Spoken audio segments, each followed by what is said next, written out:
Oh yeah. Oh yeah. It looks like about that time. It's about that time. What's going down? Gotta change the title. The title always comes up incorrect, but I will change it right now.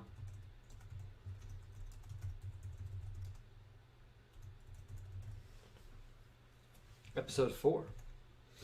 It's not episode 3. Episode 4 for the quaternity square, symbolic of Earth, in a sense. We're going to hear my own voice in 1 second because I have to get that link from YouTube. Got to post it on Twitter. I wrote the tweet already, though. That's how you know it's professional style. Boom! It's been posted.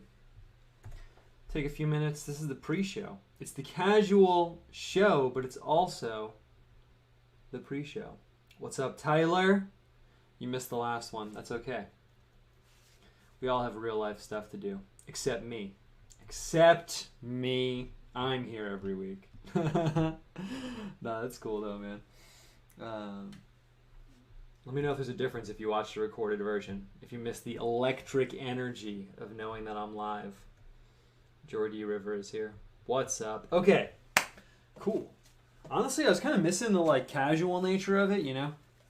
So I didn't even put my gloves on yet. I got to get my desk ready and stuff, but you know how it is. We'll take 5-10 minutes to get it going. Yo, it's your birthday? Yeah, that's epic, man. Very cool. Very cool. That's awesome. What's your what does that mean? What's your zodiac sign then, man? I guess that means we're still in winter. This isn't going to be a very zodiac oriented crowd, but when people tell me it's their birthday, it's still the first thing I think of, honestly. I'm not going to lie. Not gonna lie. All right, so I'm going to get some stuff together. Did you do anything cool for your birthday? I didn't this year, so there's no pressure. It's a very loaded question. Whoa, what'd you do? Okay, let me grab my paints. I'm going to get the paints together. I usually just chill for my birthday. I usually feel like there's a lot of pressure on me, you know? I'm the kind of guy where maybe you can tell from my posting and my general worldview, but when people, I'm very contrarian sometimes. When people want me to do something, I don't really do it. So there's been a few years where other people are like, oh, let's just make for your birthday, let's do. And then I think it kicks on this part of my brain where I'm like, nah, I'm not going to do that. But it's cool. People care about you. They want to hang out with you for your birthday. Sometimes. Some birthdays I spent alone. That's cool too, though, honestly. Definitely doesn't have the same vibe watching it live, but you know I watched it all. Quality with quality. Epic. Epic. That's dope, man. Okay, actually the paints are already organized. I'm just kind of fumbling around over here. I got the paints. I got this little box over here. You can't really see off screen, but I have this little box. I had the problem of paint leaks through the paper towels, so I had to put this box down. It's very exciting information. In my brain that sounded interesting, but actually it's not really interesting at all. I did cop a little device. After copying, I contemplated showing you guys, but I don't want to move the camera around too much. But I got this bass guitar, and it's pretty sick. I'm at least going to show you guys the color on here. So that's the pre-show discussion for this week. So I got this bass guitar. So yeah, this actually, we do a whole, I hope you guys can hear me. I walked to the other side of the room, but I'll be right back. So, talk a lot about what I call the meta-creative aspect of the show. So it's kind of a good story to get us going. I don't really like to, complain. I have a really great life. But over the last year, with the pandemic and everything, and I moved out here. I don't really know that many people. We were just talking about birthdays and being alone and stuff. I was the one talking about that. And I kind of just been very I'm some people go online, I guess, and adopt a persona, where they have this little project they're working on online. But I'm Owen Cyclops 100% of the time. I go to the supermarket, I'm thinking about aesthetic stuff there. I come home, if I read, I'm reading something relevant to this project. I'm doing the art. I'm this is like actually me in like my life, and I'm like 100% in it, you know. So it was really weird. We talked about this a little bit, but now that I have the bass guitar, it's kind of like the story actually has like an ending, which is that I've kind of been like, you know, every like few weeks I'll be like, oh, I should take like a day off or take like a few hours off or something. But what's happened is, you know, I'll step away from my desk, you know, and I'll sit there, and I noticed that it reached, like, before it would take a few hours, and then it started taking an hour, then it would take like a few minutes. Oh, I tore my glove because I'm speaking so animatedly. I'd be like, oh, let me take some time off, you know, and I would just sit there, and I'd be on my phone for like 30 minutes, and then I'd be like, well, I don't want to be on my phone, but everything I do is part of my project here, which is great. I mean, I love that. But, you know, what do I do when I'm not doing that? So so it was like kind of this weird thing where I was like, well, it's not really a problem. Like, who really cares? Like, yeah, it's so hard, like, you know, doing art and like, you know, graphic design for clients and like, you know, keeping up with my studies and stuff. Like, oh, my life's so hard. Like, not really. But I couldn't really figure it out. And the other night, I literally woke up. So I woke up like, boom, like a lightning bolt. So I woke up at like 3 a.m. I'm wide awake. And when that happens to me, I kind of go over like some things in my mind, you know. So I'll think about like interesting art maybe, or like some concepts or a book I'm reading, you know. I don't know if you wake up in the middle of the night sometimes, but I do. And there's always this feeling like once I've gone over like 3 or 4 of those topics and I'm still awake, then I'm like, damn, I'm really awake right now. Like, this is not, like, sometimes I'll wake up and think about like, you know, oh, what if like in King of the Hill it was like symbolic of like, you know, and then I'll fall asleep. But this time I didn't. I was wide awake. So I was thinking about my life and everything. And I was thinking about like refreshing my art supplies. I was thinking, you know, I've been using the same art supplies for a while. I should go to the art store. I should, you know, figure it out and, you know, change up the game. Like, you know, I'm doing the same visual stuff. I've been so digital. Like, I should get some black paper and maybe paint on the black paper and get some new paints and inks. And I was thinking about all that stuff. And I was like, you know, I really need a guitar. Because I used to play the guitar. I've been playing guitar like my whole life.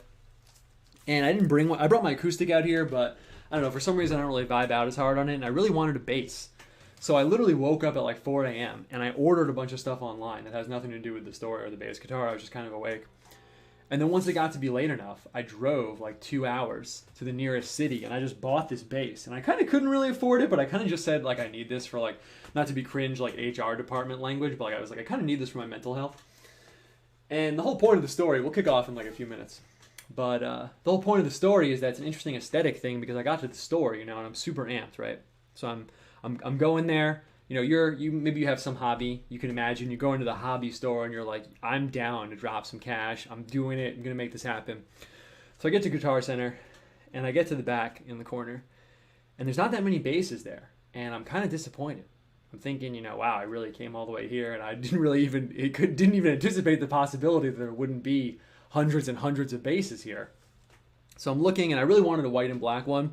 So it would match my dog. That's like my mindset. So I peruse all the white ones. It's off the table and I'm looking around and like all of them are either like $800, which like I absolutely cannot afford, or they're like, you know, $150. And I'm like, you know, I've been playing bass for like 10 years. I should probably like step it up from that. And there's not really like a middle ground, you know. And I looked on the wall and I saw this bass and I took it down and it sounded perfect. It has a lot of like features and stuff that I like. But I really hated the color. I hated the color when I took it off the wall.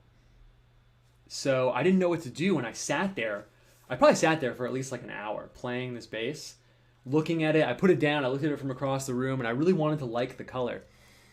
And I didn't know what to do, but then it kind of grew on me. And as I looked through the catalog, because I told the guy that was there, I was like, you know, I really don't like this color, but I feel like an idiot not buying this because it sounds perfect. It's perfect. And I looked through the catalog, and all the other colors were like bright red or bright blue or, you know, these bright, really intense colors, what I would normally go for. And then this color kind of grew on me, so I'm going to show you guys. Check it out. It's kind of this like deep green. It's like an olive green almost. And when I first saw it, I really didn't like it. But now that I'm out here back in like the country, I guess you could say, you know, away from the city, and I'm in this like very natural environment with my dog and the dirt and everything, I actually really like it a lot. It's actually a really dope color. Just funny because, you know, painting show, obviously colors are a factor. It's probably literally the last color I would ever pick. If you asked me to just sit down and come up with colors for an instrument I would go for, I would never pick this like deep olive. But I love it now, actually. It's really, really tight. And what I'm gonna do next time, maybe I'll show you guys next time. I don't know. Honestly, the thing is, I just play music for myself, so I'm not really that good at it. I'll show you this other thing before we kick on. The other thing I got was, check this out. So I got this Bit Crusher pedal, and it's just pumping my aesthetic up to the next level so hard. We'll get going in 1 minute. Once I talk about the Bit Crusher, we'll pull the trigger on getting this going. Thank you for indulging me. But I got this Bit Crusher pedal. In case people don't know what a Bit Crusher is, you know how if you hear like really, really old noises, like from like a Game Boy or something, for example, all the instruments kind of sound the same. I'm not really a music technology person, but that's because of like the bits. There's not that many bits, so it's like the sound is crushed. All the instruments kind of sound the same because there's not that much sonic information there, is like what I understand basically. Look, I tore the other glove. I'm speaking so expressively. So that's what this does. It kind of like pixelates the sound. That's what this pedal does. So I plug the bass into it, comes out into the amp, and yeah, the sound sounds like it's pixelated, and it's really awesome. Maybe I'll show you guys next time.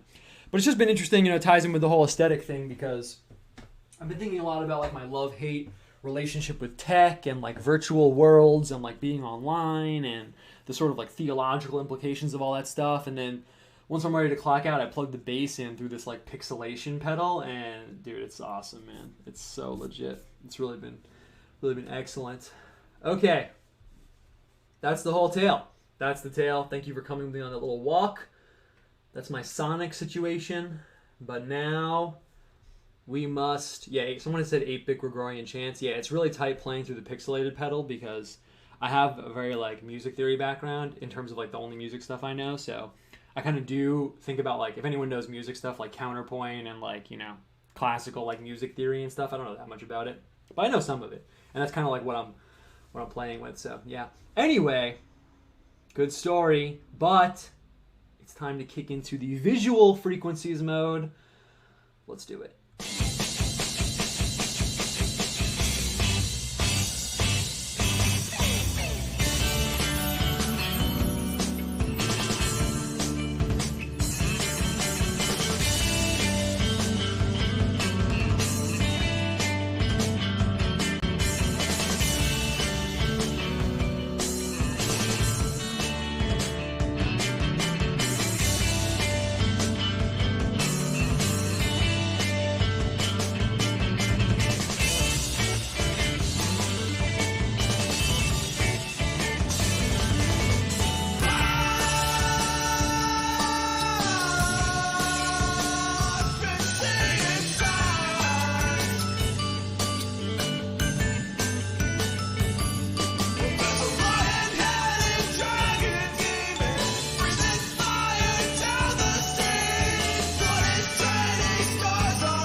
What's going on, everybody?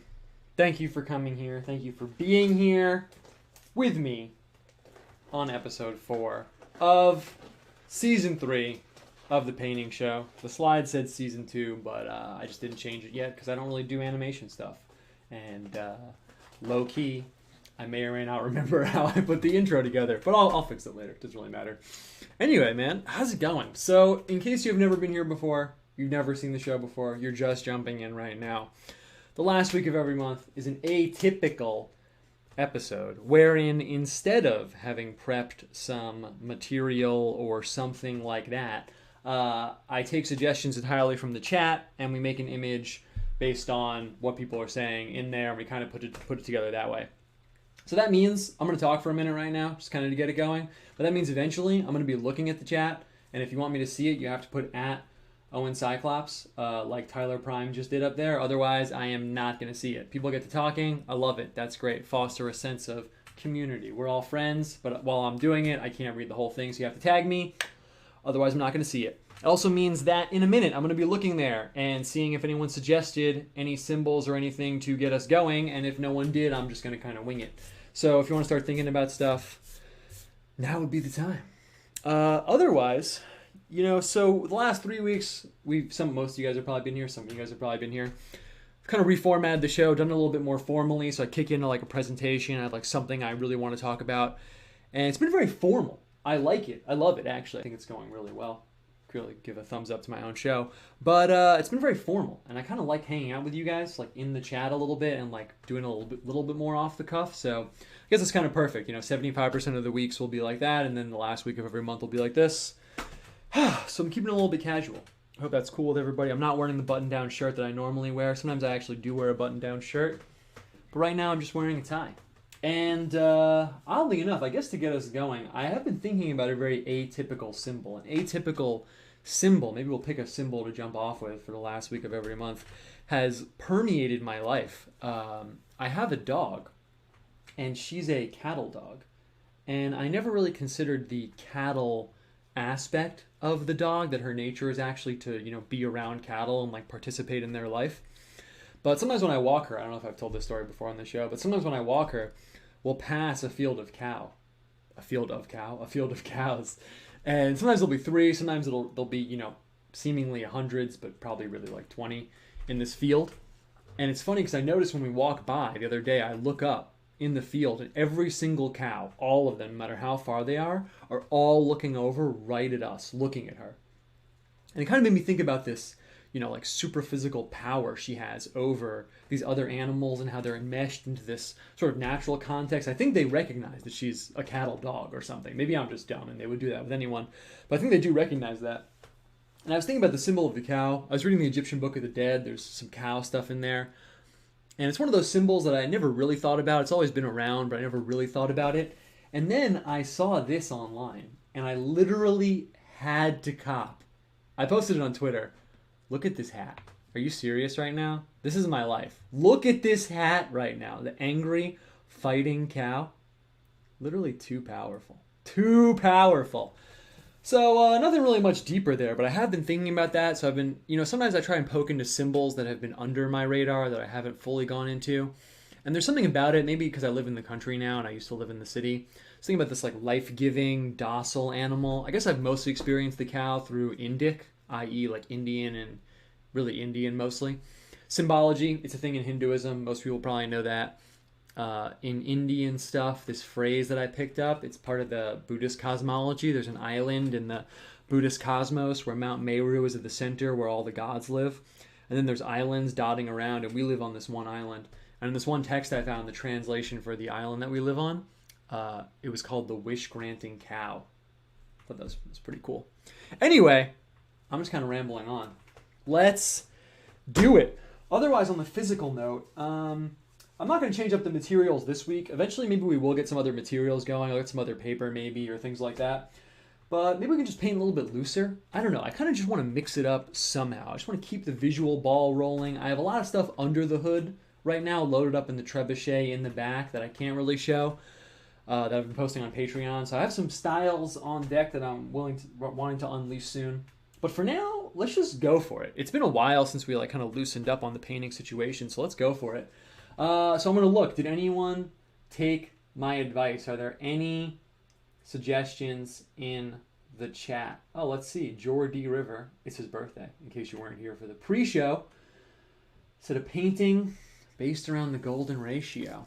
That's interesting. I actually do have a pretty cool book on the golden ratio over here. Okay.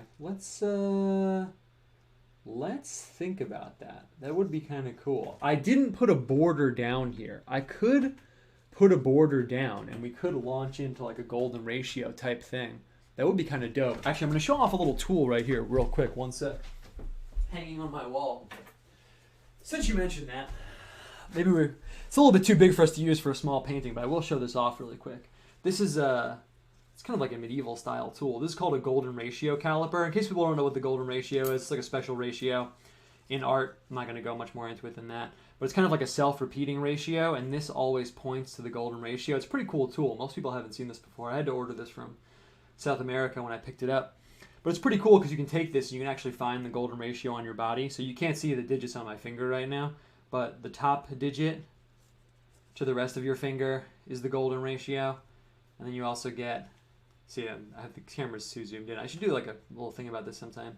But your finger to the rest of your hand is the golden ratio. So I have this hanging on my wall. In case people have no idea what I'm talking about, it's like a special ratio in art. But yeah, let's think about that. Maybe we'll get that going. Maybe we'll kind of have that like under the hood.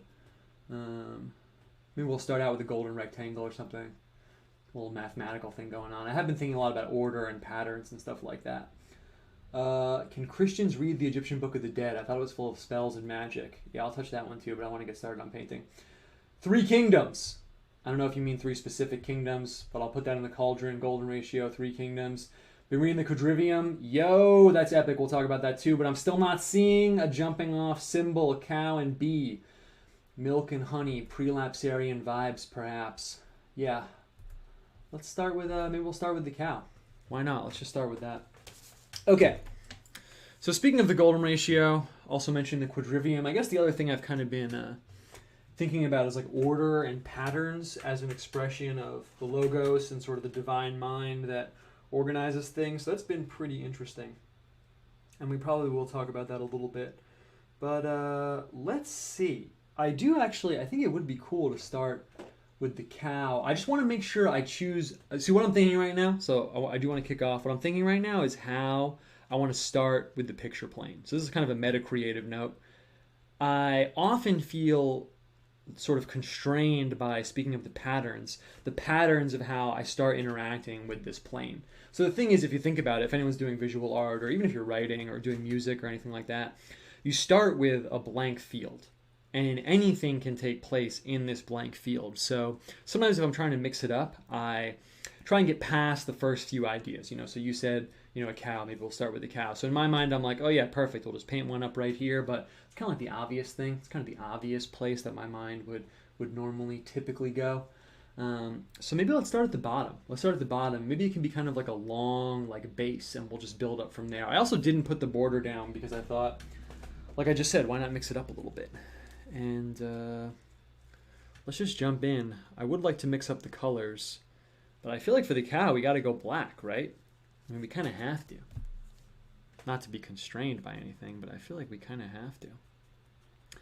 And speaking of the patterns and stuff like that, obviously the cow is confined by patterns. By the way, last sort of meta note, if we do this one really fast, we'll just do another one or something. I don't want to feel like constrained by anything. I just want to go for it. Pure creative activity.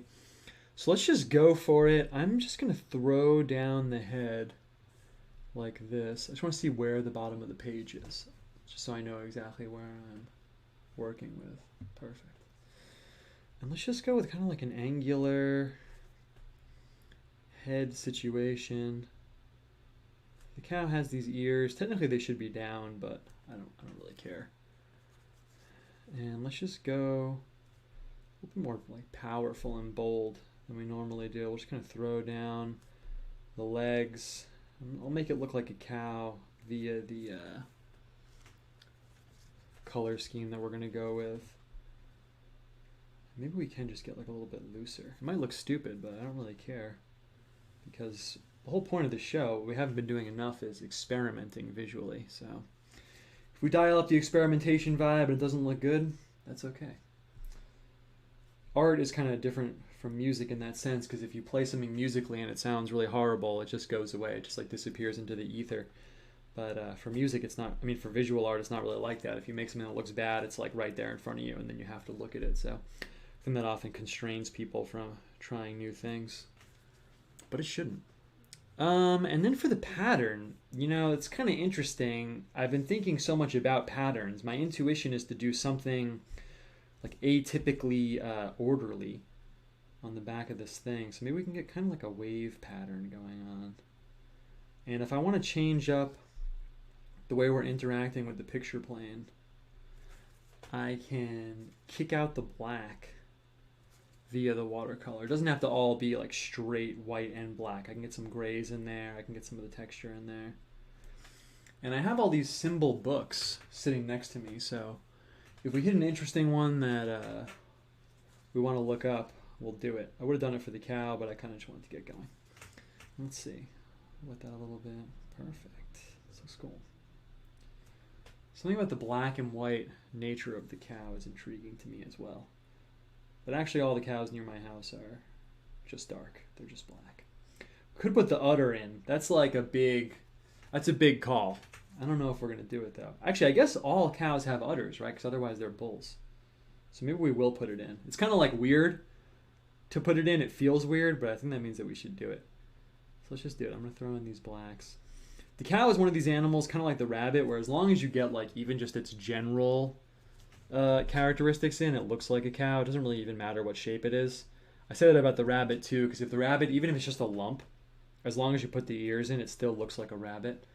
You can kind of mess with that. It gives you a lot of room to like wiggle around, because no matter what, it's always going to look like a rabbit. I feel like the cow kind of falls into that domain also. Cool. And I like putting long animals, this isn't excessively long, at the bottom of the picture, because then we can get something coming up out of here. And there's something about that arrangement that always just strikes me as kind of like unexpected. You know, maybe there's like a tower or something vertical, visual coming out of it. I think that always looks cool.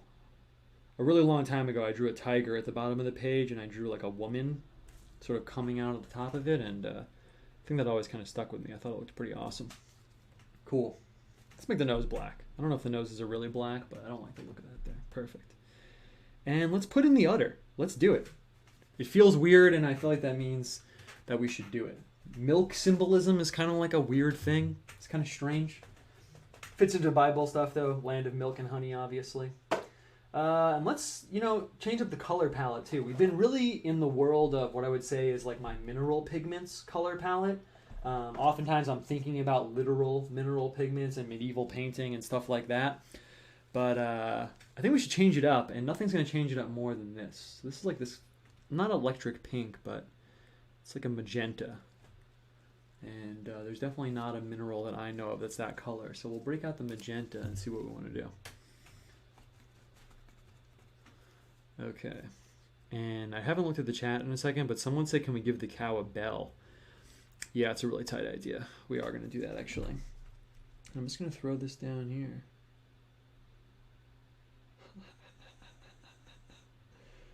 I don't know why. There's something kind of absurd about the udder, isn't there? Why is that, though? It's just a part of nature, but it feels like there's something absurd about it, doesn't it? It's kind of interesting how that is. To steal a very terrible phrase, maybe we can unpack that a little bit. So I'm just going to throw this down here. And something about milk symbolism is weird, too. I don't really know why. We could look up milk in the Book of Symbols. That would be kind of interesting, actually. I think we will. If we push the cow thing too far, we definitely will. Okay, so let's see what's going on in the chat. By the way, same deal, last sort of meta note. If I miss your message, you can just send it again. I'm not going to be like, oh my god, that guy is sending his message again. Someone said an owl or an elephant. Yeah, maybe. Let's see what we can build on here. Owl coming out of the thing. I don't know if I want to go animal. Let me see. Statue of Mammon possibly being toppled to celebrate Reddick killing a hedge fund and stealing a millionaire's wealth. Yeah, that did happen today, actually. In a weird way, wealth and the cow kind of do go together. There's like a prosperity vibe. Maybe we can get a prosperity thing going on here. Bees and a lion's skull. Someone said a bell. Okay, I'm feeling some sort of symbolic resonance between bell and bees and the prosperity thing going on. So let's do that. And I'm going to make a little bit of an executive call right now because I am going to use a bell, but I am not going to drop it down at the bottom. I'm actually going to put it up at the top. One of my favorite, oddly, a piece of art that I really like a lot is I have this album over here on vinyl. And it's an album of shakuhachi music. It's like Japanese bone flute music. And the album's called, the name always really stuck with me. The album's called A Bell Ringing in the Empty Sky. And sometimes I think about that symbol. So that's what we're going to do right now. I'm going to put a bell ringing in the empty sky. And what I'm going to do, just to change it up a little bit, like I was saying, let's keep it fresh a little bit. I'm going to throw down the background color and then come back and outline the bell. So what I'm going to do, this is just water, and let's see, where's the top of the page? It's pretty much right near the top. Cool. So I'm just going to throw down some water up here. That lets us still use the vertical space out of the cow if we want to. Falling statue is cool.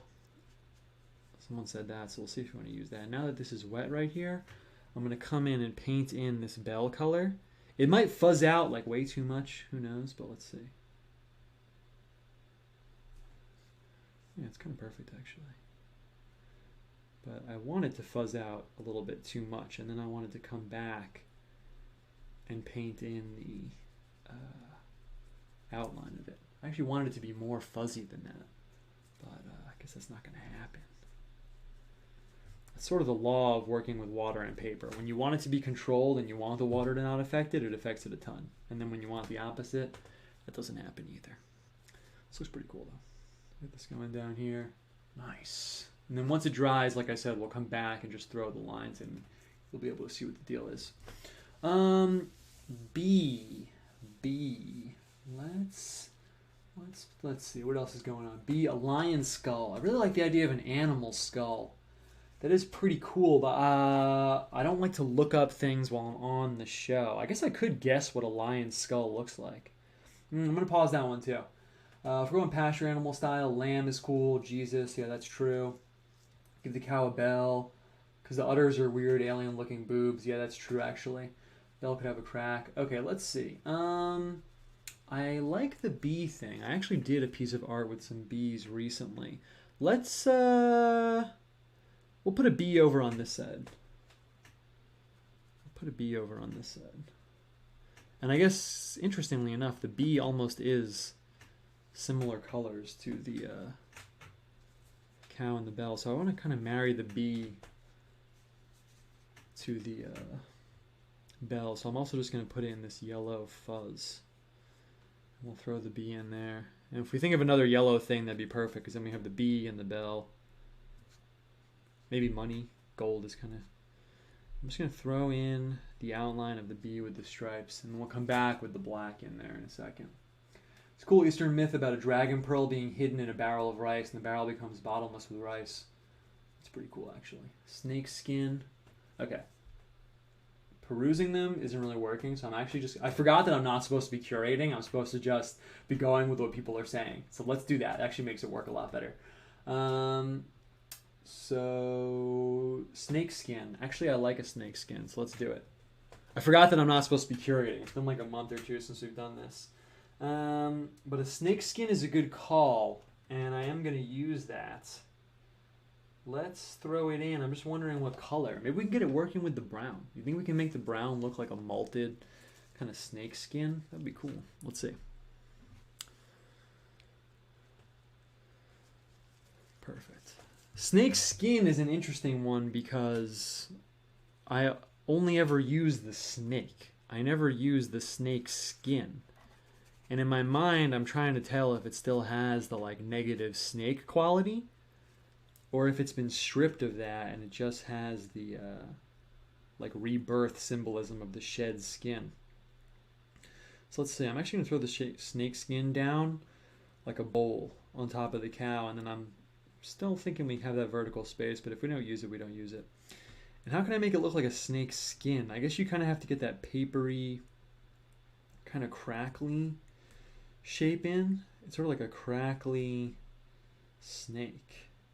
Almost like it's like dead, a dead leaf almost or something. Yeah, that looks pretty cool actually. And I think also what'll make it look like a snake skin is the transparency. So let's see. I'm just going to come in, and I really want to get that transparent look to it. I might have to throw that down an eye so it looks like a snake skin. But let's see. I was in the mountains with my dog recently, and we were walking around. It wasn't that recently, but we were walking around, and we kind of got off the trail a little bit because the trail sort of, I wasn't doing anything irresponsible, but the trail kind of just ended.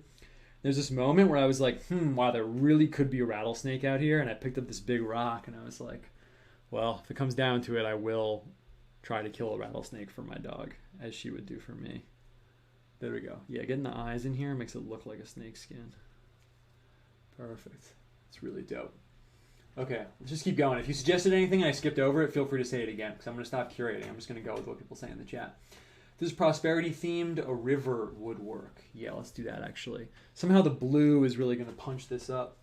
And I've been loving that I have a cerulean blue now. The blue actually works, but I think we're going to go with cobalt blue. Let's go with cobalt blue here. Where is it? Ultramarine cobalt. Perfect. And you know what? Let's Let's quickly look up river. Let's do it. Let's quickly look up river. That's a good one. Because I've been thinking about those too. I've been looking at a lot of art from different cultures for like research reasons, but also I used a lot of rivers when I did this piece about Revelation recently. I did this lamb image. Let's see. Q-R... river... R-A-E-I... River, page 430.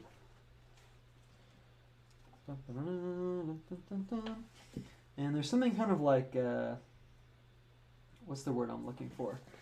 Sort of like mappy about the river. The river kind of marks off and like delineates space.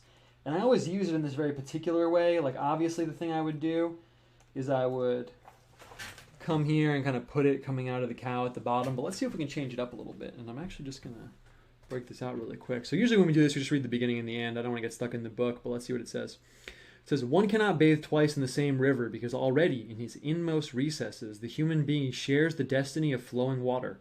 A being dedicated to water is a being in flux. He dies every minute. Something of his substance is constantly falling away. That's Gaston Bachelard, obviously citing Heraclitus. Next up, as a great fish travels along both banks, the nearer and the farther, even so a person travels along both states, the dream state and the waking state. I guess implying it's a river. And we'll read the first part and the last part here.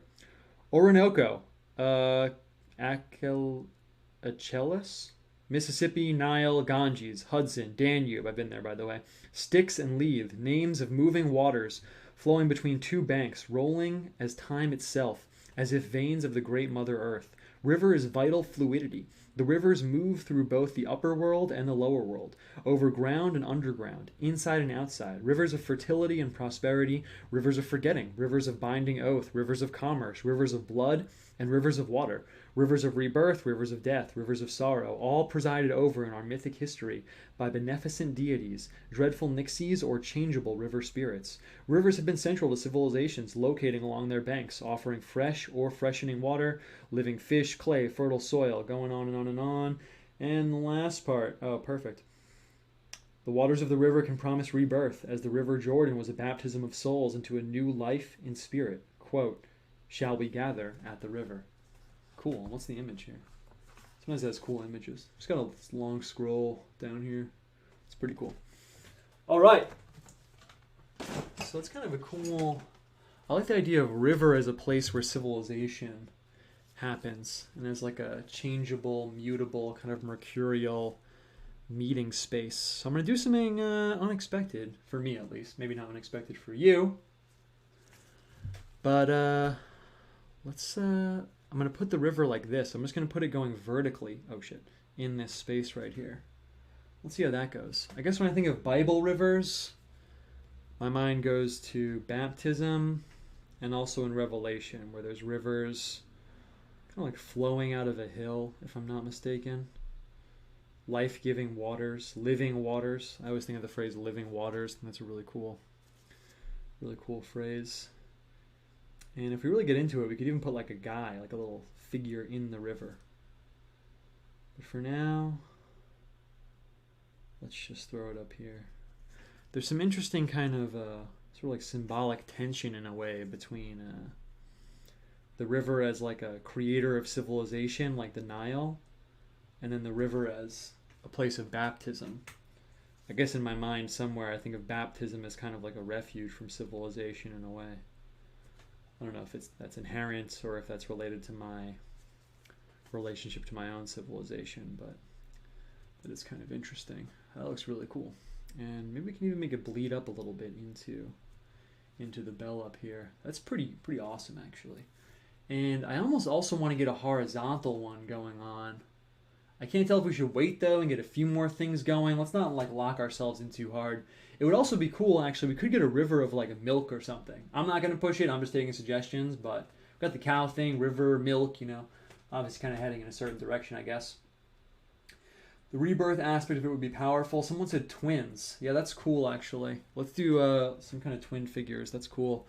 And I'm going to use the, well, I want to get away from my typical colors. So let's, I'm going to grab red, the color I use the most. Not really getting away from anything. But I think the twins, maybe I saw that one because it goes along with the two shores of the river. You know, the cool thing about symbols is that you can always go deeper into them. In my opinion, that's a huge part of why great spiritual teachers use parables. Parables are essentially like an amalgamation of symbols within like a temporal framework to teach, because you can always go deeper into a symbol. There's always aspects of it that you hadn't considered. I just want to throw down this kind of like outline of a dude. And I'm going to throw an outline of a dude out on the other side. Jumping off the twin suggestion from the chat, but what I was saying is that I never really thought about the two shores aspect of the river. The river does inherently have two sides, and that's a sort of an interesting aspect of it. I never thought of it as something that cuts, you know, but it does. And what color should the guy be on the other side? I don't want to change the color schemes up too much already. Let's put pink. This kind of magenta we have here. Then maybe, you know, it could be a woman, it could just be another guy. Red and magenta are almost the same. Seems fitting somehow. It'll look almost the same, but there'll be a subtle difference. So we got these twins, these two figures on the two shores of the river. Perfect. It's pretty cool, actually. Can't get away from my primitive artistic instincts. Something about the guys with the long arms just really gets me going. And let's see, I want to curate, I want to make sure we're like curating the colors and stuff too. That's another thing I want to keep pushing with us here. I want to, there we go, perfect. I'm going to dry that up. I want to make sure we don't end up with all the symbols just floating on like a white background. So I'm just going to load this up with a tiny bit of pigment and just paint it in here. Get a little bit of like an aura going on. Yeah, perfect. Perfect.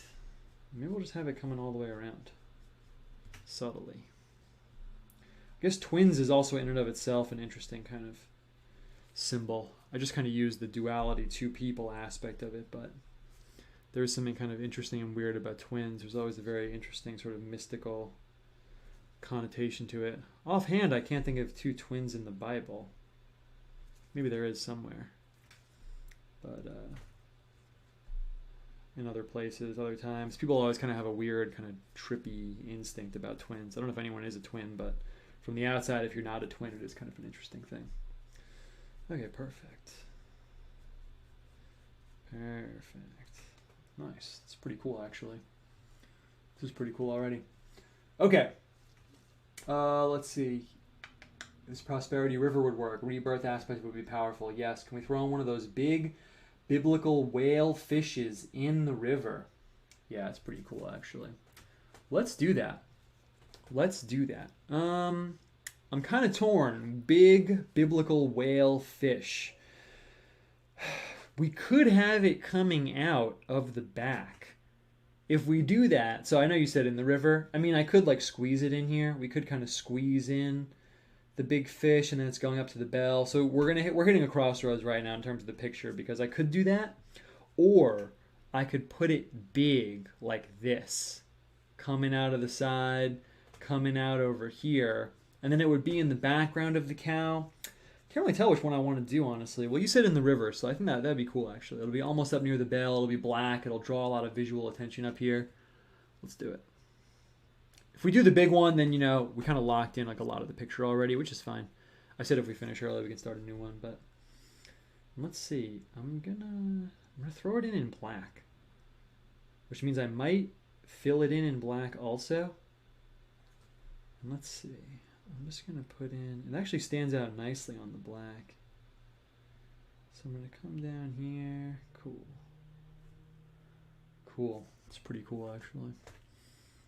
And it'll fill in the space between the two of them. It always feels like a big decision if you put the fins in or not. I'm not sure why, but it always feels like a big decision. And let's see. It also feels like a big decision if I'm going to make him totally black or if I'm going to make him transparent and you can see the blue through him. Let's see, though. Let's see how we want to do it. Cool. Could put something inside of him, but then we're getting really tiny. Actually, we probably couldn't fit it. It would have to be something like a key or something that was just a line symbol. That looks pretty cool. Looks pretty cool. It's almost muddy, but you can tell that it's a fish in the river. I like that it's a little bit ambiguous there. All right, what else is going down? Byzantine icons of Christ's baptism have sea monsters in the River Jordan. I'm not even sure what it means, but that's cool. I'm actually going to press print screen so I can paste that in and remember to look that up later because I haven't seen that, but that's awesome. Someone said I am a twin and there are no more suggestions, which means I'm floating free momentarily, which means I can do whatever I want until I see some more suggestions. I'm going to outline the bell up here. I'm going to grab this brown. We got the bell. Lately, you know what's one of the things that made the biggest symbolic impression on me for a long time? This was a long time ago, but I think about it now whenever I see the bell. I wasn't raised in any Christian religion, and a while ago around here, this is a long time ago, maybe early last year, maybe even before that, I was checking out churches around me, and I went to this one Catholic church near my house, and I mean, it was cool, but it wasn't really the vibe for a variety of reasons. But then I went to this other Catholic church, and it was really awesome. And I had actually never been to a mass before, ever. So it was like my first time ever going to one. And while I was there, I don't know if they do this in all Catholic churches. It's funny, I actually literally know more about like the theology than like what actually happens inside. Just because I've only been going for a minute and then Corona happens. But they rang this bell when they do the Mass. Not the Mass, when they do the, Eucharist, basically. And I don't know why it made such an impression on me, just like this clear sound ringing out in this big stone. It wasn't even that big, in this stone church, and I didn't expect it. And something about that just really captured like the fundamental essence of the bell for me as something symbolic. It's this clear tone, just boom. It's not really piercing. I wouldn't say it's piercing because that sounds really harsh. But it's like this call. The bell almost summons your attention. And I thought that was really cool. I think about that every time I see a bell now. I'm also going to come over here and just paint in the rest of the B over here. Let's see how I want to do this. I'm going to come in around. Just painted the black stripes. Somehow it matches the cow. And I always put the stinger on the B. Gotta put the stinger on. I think I put the stinger on because I normally make the bees look kind of like fat. And then they don't look very threatening. So maybe I balance it out with the stinger subconsciously. Perfect. Did a project for someone recently and we contemplated using some bees for part of the logo for this thing, but ultimately I don't think we went with that direction. Now it looks good. You can it feels like it's glowing almost with like the translucent lines for the wings. Okay, been meaning to ask, what does the absence of color imply? Like if you were to do just the outline of the fish, or does it just make an image look incomplete? That's interesting. In my own stuff, sometimes I'll use the outline of something to imply like the idea of that thing, or like it not being present. I guess that's like kind of obvious. Or sometimes I'll use it to make it a window into something else. Like sometimes, I'll put in, like a shape of someone's head and then we're seeing through it into like a landscape or something like that. But sometimes I do things like that to show that it's the idea of it rather than like the physical reality of it. You can imagine like if we drew a rose or something, if it's just the outline of the rose versus if we go in and painstakingly like fill in each petal. It's kind of like my like intuitive response to that. Okay, we have no more suggestions, so I'm still trucking along. Let's see, we talked about the money and like prosperity thing. You know what I actually am thinking would look tight? Is if I guess this is the first crowdsourced painting of the year, so maybe it'll be good if we hit the prosperity theme. I'm going to throw down another one of these yellow circles up here. And I'm going to keep moving us along. Even if there's no suggestions, I'm just going to keep us trucking along. And I'm going to put like a money bag up here. Money bag is normally such a negative symbol, but I don't think there's anything actually inherently negative about it, necessarily. A basket with fruit or bread. Okay, cool. We're really taking it there. Let's do it. I'm going to throw that basket down behind the cow over here. Hello, auspicious images department. Hello, images implying material abundance department. I need to file an emergency claim. Okay. For the basket, I'm just going to throw down the color in here, and then we'll get the kind of like weaving aspect of it. Fruit, Garden of Eden, but also the life-giving nature of the earth. I was reading, someone asked me about like the logistics of reading the Egyptian Book of the Dead and stuff. So in case you weren't here for the last few episodes, I was hitting a lot of the early Christian guys, and some of them mentioned like, other non-Christian religions around at the time, and that's kind of what I thought the jumping off point for a few episodes of the show would be, poking into that, sort of getting a feel for the scene around there. In a way, that's why I was looking into the Egyptian stuff, but it actually kind of started before that. But in one of them, they mention like, I forget how they say it, but they basically say like, yeah, there are these Indian guys who just eat fruit. Actually, he says they just live by the river, and they just eat fruit that falls from trees, and they don't kill any animals. That's just what they do. He might even call them Brahmins. Brahmin means like an Indian priest, like a Hindu priest, really. It's really a caste, but we're not going to go too much into it right now. But it made me think about, what fruits kind of represent in terms of outside of the Garden of Eden story, maybe even actually inside the Garden of Eden story, because for me, fruit, it's not even like a vegetable, like a crop. Like a crop you have to cultivate. In our someone said post-lapsarian, in our post-fall state. But fruits are just there. And in a way, they kind of represent, the earth just giving life. Just, boom, it's right there. Take it. So we'll put a red circle. We'll put an orange. Put an orange in there too. Boom. Perfect. Let's see. What else was I supposed to talk about? Oh yeah, someone said, can Christians read the Egyptian Book of the Dead? I don't see why not. I mean, personally, I don't tell people to take spiritual advice from me. You know what I mean? But for me, I actually started reading it when it was Christmas break, after Christmas, and I felt like I just needed to change up my studies a little bit. But I really went a little bit harder into it after reading the Clement of Alexandria stuff. And he talked about Moses and Moses being schooled in Egyptian religion. We talked about this last week. But it made me think, oh yeah, Moses would have known all about Egyptian religion. Like, that's so interesting. And I also was thinking about, part of the other reason why I looked into it was I thought it would be cool, honestly. That was a factor. But I also just was kind of intrigued. I'm giving away a little bit of what I want to talk about over the next few weeks, but I was also just intrigued at like so many. By the way, sometimes if you're doing watercolor and you have two colors touching, you can get a little bit of the ambient color. I know this is a very small detail, but I let some of the orange bleed over onto the yellow, because in real life, if you had an orange sphere and a yellow sphere next to each other, some of the light would be bouncing off onto the other colors. Just throwing that out there. Anyway, I was just kind of intrigued that in Egyptian religion, it's like this quest for like eternal life. I forget if we talked about this last week. I don't think we did. And all these other pagan religions, it's like, I'm somewhat intrigued by like the fact that in some, eternal life is like what they're desperately clawing after and like lusting after, and it's like this desperate, the whole like Egyptian religious complex is about securing eternal life, And then in other systems, eternal life is something you just have automatically, Like, yeah, you're going to get reincarnated. Like, literally, don't even worry about it. It's fine.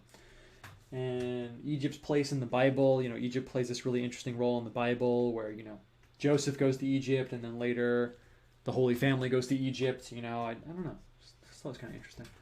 I didn't really answer your question at all. Looking forward to your appearance on Break the Rules this Thursday. Nice, dude. Yeah, it's going to be cool. Bell always seemed to me like primordial, like a mirror or a lamp. It's accrued so much symbolic meaning over the millennia. Yeah, it's true. Salamander. Boom. That's what I'm looking for. Yeah, we're going to do that for sure. Then you have a fire animal to go with the land, water, air creatures. Yeah, that's really true. Yeah, in case anyone doesn't know, salamander is sort of like the fire creature. Oh, such a good suggestion, dude. Such a good suggestion. I was looking for something weird, something kind of atypical that I haven't thought about in a while. Salamander's perfect. We'll talk about what it represents in a second, but color-wise, it's also cool because I'm going to get the black and yellow salamander right in here. In case people haven't seen, there are these black and yellow salamanders, and they look really cool. That's what I'm going to paint in right now. So in case people don't know, you said it, so you know, obviously, but some people don't know. Salamanders have a fire connotation. If you read, sort of like older, maybe even like alchemy stuff, they'll talk about something called a salamander as like a fire elemental creature. But it's kind of interesting because, in my opinion, the association from salamanders and fire and stuff comes from medieval times, probably before also. I heard a practical explanation of it that I thought was really interesting, which is people would get firewood, and when you throw the wood into the fire, when you start a fire, really, there would be these salamanders and like newts and geckos living in the firewood. So once you started the fire, they would crawl out of the wood because it's getting hot, right? They would run away.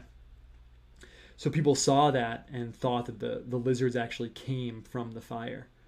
And that was really interesting for me because I don't know if people have spent a lot of time with firewood, but I have had things like that happen to me where, you check the wood and you're like, yeah, this is totally clean. We're totally good. And then all of a sudden you find some like creature like living in it. So I could definitely imagine people drawing that conclusion slowly over time. I'm sure some guys figured it out, like, oh, the salamander was in there already, but it's more like a folk association in my opinion. I suppose for our purposes, salamanders also represent rebirth. They have a tail that grows back, right? And I have a special kinship with any animal that lives in that kind of transitory physical situation where it's sort of wet, it's sort of earthy. They're not really water creatures, but they're not really dry earth creatures either. They live in that layer of the forest where I'm gonna leave some of this dry brush. I want to get like some interesting texture going on. They live in that layer of the forest where things are amorphous. I hate when people use the word alchemical too much, but it really is like an alchemical part of the forest. Really the realm of decay. The realm of decay is the term that I'm looking for. Frogs have it. Some reptiles have it. Most amphibians have it. They live in this part of the earth where things are changing, and it's a transitory space. It's like a liminal space. And any animal that makes its home in that realm, I feel like you can tell it has sort of like a weird energy about it. Perfect. We're going to need something to balance this out on the other side, by the way. The salamander.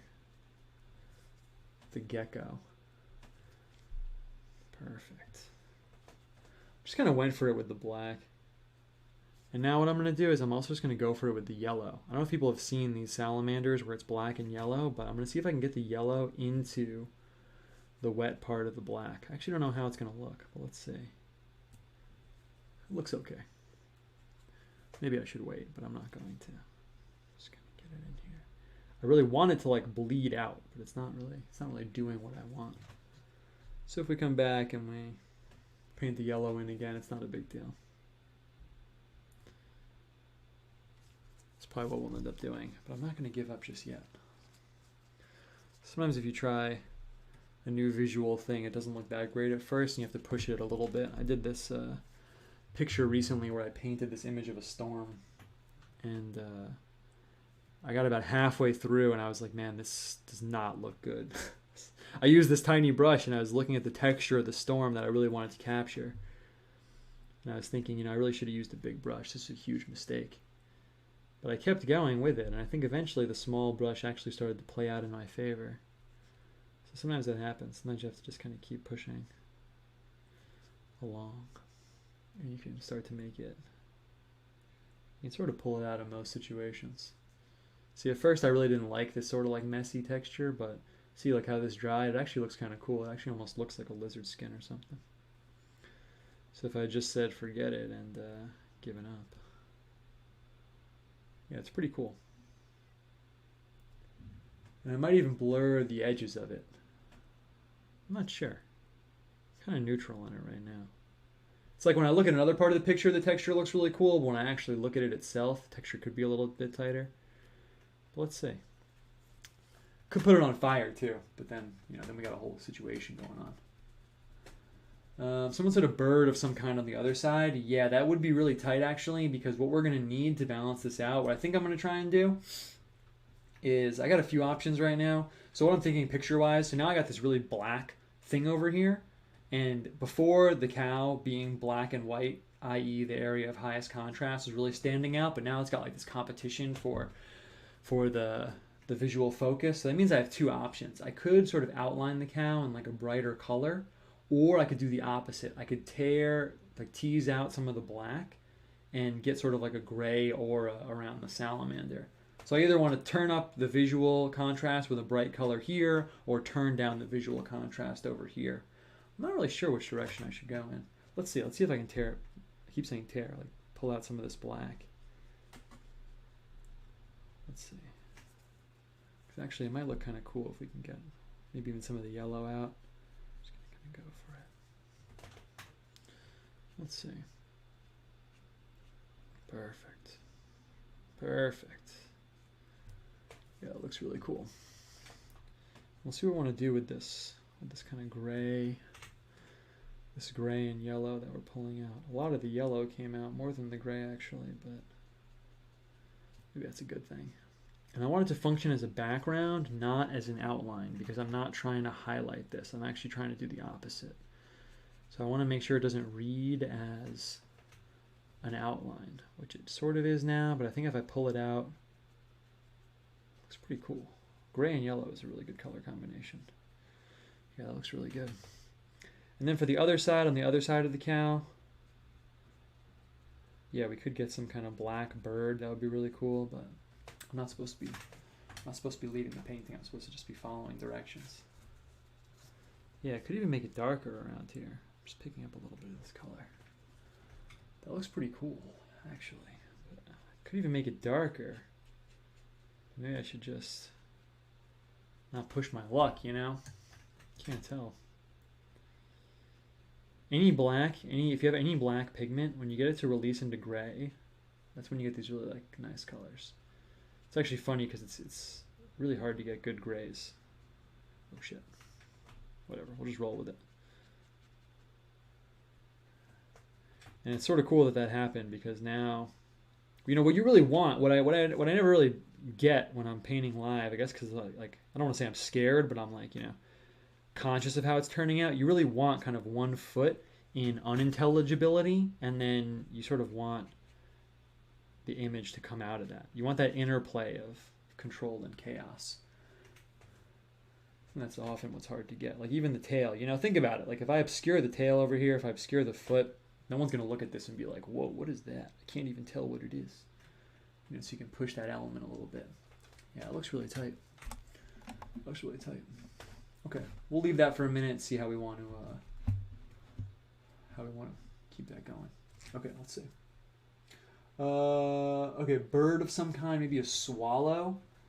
Yeah, I do want to do a bird. I'm not 100% confident I know what a swallow looks like. I saw a magpie today, and those are black and white. Not in real life. I saw a magpie in a piece of art, and it struck me. Let's see. Let's see what the bird suggestions are. We got swallow. Not 100% confident I know what that looks like. Pelican. Yeah, that's pretty tight. We got some Christian symbolism there. Swallows will often move into barns where cows are, and they will eat insects like flies that are bothering cows. You could do a black and white chickadee. Stay with the color scheme. Okay, I guess I'm gonna have to look up an image of a bird, but actually I don't want to do that. I'm just gonna paint what I think those birds look like, but I'm probably not gonna get close at all. But a black and white bird is cool. Let's see. I'm just gonna go for it. I wanted to balance this out. It was sort of a bold move choosing the black for these outside figures, but I'm just gonna roll with it. And I'm gonna paint sort of like an archetypal little white and black bird. Because, like I said, I'm not totally confident I know what those birds look like. Nice. So I think of them as having that kind of like pokey part in the back on their tail, their head dress, whatever it is. Now let's see. I kind of put them in a weird position. It might end up looking like a woodpecker because I'm going to be more concerned with making it in the same shape as this, because I just realized the way this has this sweeping curve in the back, it would be kind of cool to get the same sweeping curve. I'm going to move the light so we can see what's going on over here exactly. Perfect. On this side of the bird. And that means that I'm going to punch a little bit into more symbolic. because I just want the wing's going to end up fitting into the curve like that. Look at these lines in here. I'll sort of obscure this with a little bit of the water in a second. And let's see, the breast shape is going to be pretty definitive. I'm just going to come, where I cut it is going to affect a lot of it, but I think it'll be cool. Yeah, it looks pretty good actually. And then let's come down here. Perfect. And I really don't want this to be flat because it's just going to look weird. So I'm going to come down actually a little bit more and come up like that. Perfect. That's pretty cool. And let's see. I could make it totally black. Then it's going to balance out the salamander on the other side. I feel like I'm going to end up throwing a really bright color behind the cow because I'm going to want to push it up. And since we haven't talked about this in a while, you know, this is part of the cool part about doing sort of the painting sketching thing, you could say. Because even if it ends up looking not perfect, you get some good ideas, you know. I used to say this every single episode, but you get ideas while you're working. You don't actually have the ideas and sit down. You get the ideas while you're working. Like, it's not like me sitting here, I would have been like, oh, you know, a curved black bird like this actually could have the same shape as a salamander in a way if you painted it in a certain way. But then when you're working, things just kind of come up as part of the natural working process. And I actually really like how that looks. Let's see, I feel like the beak should be black. Just one pass. Just one pass with the gray. But maybe it should be black. Maybe it should be black. Yeah, nice. A lot of black. A lot of black. I'm cool with it though. Just want it to be not shiny for a second. There we go. Nice. It's pretty cool actually. And I guess I'm thinking I should do the same tugging out of the gray. So I'm going to do that. And yeah, in the chat someone said kind of like a woodpecker. Yeah. I actually really like woodpeckers and kingfishers and birds like that. So and there we go. But we've got a little bit of the gray coming out. This one, I want to make sure we don't lose the shape, but I think we can get away with a lot in terms of pulling out the gray here. I could also come in with a color. The salamander does have one color. The bird doesn't. Boom, I'm just going to grab that color. I'm going to the art store tomorrow, so I might grab some bigger brushes. Maybe we can get a little bit crazier. We'll see though. Pull out this black. Cool. Yeah, it's looking kind of dope. Nice. Something about birds. A bird's easily one of the most ancient symbols. I mean, how far back do you think you could go and find people using a bird to identify like the human spirit with? So ancient. And something being ancient doesn't necessarily give it merit automatically, but it means that it's partially intuitive, is what I'm getting at. When you see a bird and you see its like levity and you're like, yeah, my soul is kind of like that. That's an intuitive aspect of being human that also exists in ancient Egypt, Greece, Indic cultures, of course, in scripture. God even chose a dove, literally, to represent himself, literally. So it's encoded into the cosmos, in my opinion. If you actually think that scripture is divinely inspired, you have to think that the symbolism within scripture was intentionally chosen. Obviously, it couldn't just be cultural. It couldn't be a cultural conception. God literally chose a dove to represent himself. It's pretty cool, actually. Maybe we'll get a dove in here. Okay. I also think that that's part of being antithetical to like birds of prey, but that's something else we'll talk about later. And then the face is too contrasty. It's your eye is being pulled right here like an anchor, so I got to fix that. I could drop a color in. Let's get a color in there. I'm gonna throw in the cerulean blue, I think, on the face. Someone said orange, maybe something warm. Okay, let's do it. I'm not supposed to be directing the picture, so. Oh, I have orange already. Cool. And there's something interesting just about sitting down to work, and you're part of why I like taking direction from you guys is there's something about, the arrangement of symbols. Someone made a Twitter thread recently. I don't know I forget who it was. I felt bad because like sometimes when I quote tweet someone, then like 20 people go in and they like tell this random person with like 900 followers like, oh, you're an idiot, which is like really not my intention. They were saying, basically I was going to paraphrase what they were saying. They were like, artists have to find new symbols to make their art with. That's like an inherent aspect of being like a good artist. And I was saying, not to be argumentative, but just 'cause something I've thought about, and someone tagged me in the thread. But really the best you're going to get is like new arrangements that reflect like different contexts. Yeah, whoever said orange, that was a dope call actually. It's really cool. And to balance it out, I'm going to put the eyes over here.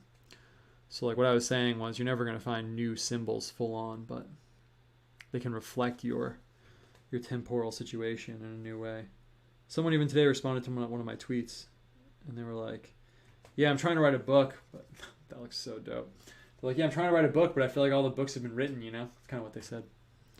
And I was going to say, yeah, well, I mean, the only new material you're going to get is like your own life, The only thing that is even remotely has the potential of being like quote unquote new under the sun is your own particular internal situation, which naturally reflects your external situation also.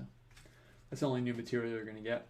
I used to hate when I was studying illustration and studying art, and I looked into graphic novel world. I was like, why does every artist end up doing a graphic novel about their life? Like it's like this like rite of passage. You get to be like 25 or 27, or you're an illustrator, and then you do a graphic novel about your life. And I was so over it. I was like, who freaking cares? And I had read like 20 of these things, and I was like, wow, cool, you turned 25. And they all end the same way. They all end like, yeah, now I'm like 27 and I wrote this graphic novel, the end. And I hated it. But now I understand why. Because now that I'm older, I'm like, yeah, that's the only new thing you can contribute to the canon of everything that's been written is like your own personal situation. It's kind of interesting. I don't think that's 100% true, but some truth there. Randy Kate said, you are the king, man. Word up. Thanks, man. I have a question about dudes and dude situations. Do you have any thoughts about the friend zone? Yo, that's interesting. Man, people haven't asked me about relationship stuff for a minute. Okay. I will talk about that in the interest of doing something new. Wow, RKD coming through. That's a dope suggestion. A little upside down village around the top. Wow. Creative points. Points for creativity there. Yeah, we can definitely do that. That's pretty cool, honestly. Let's do it.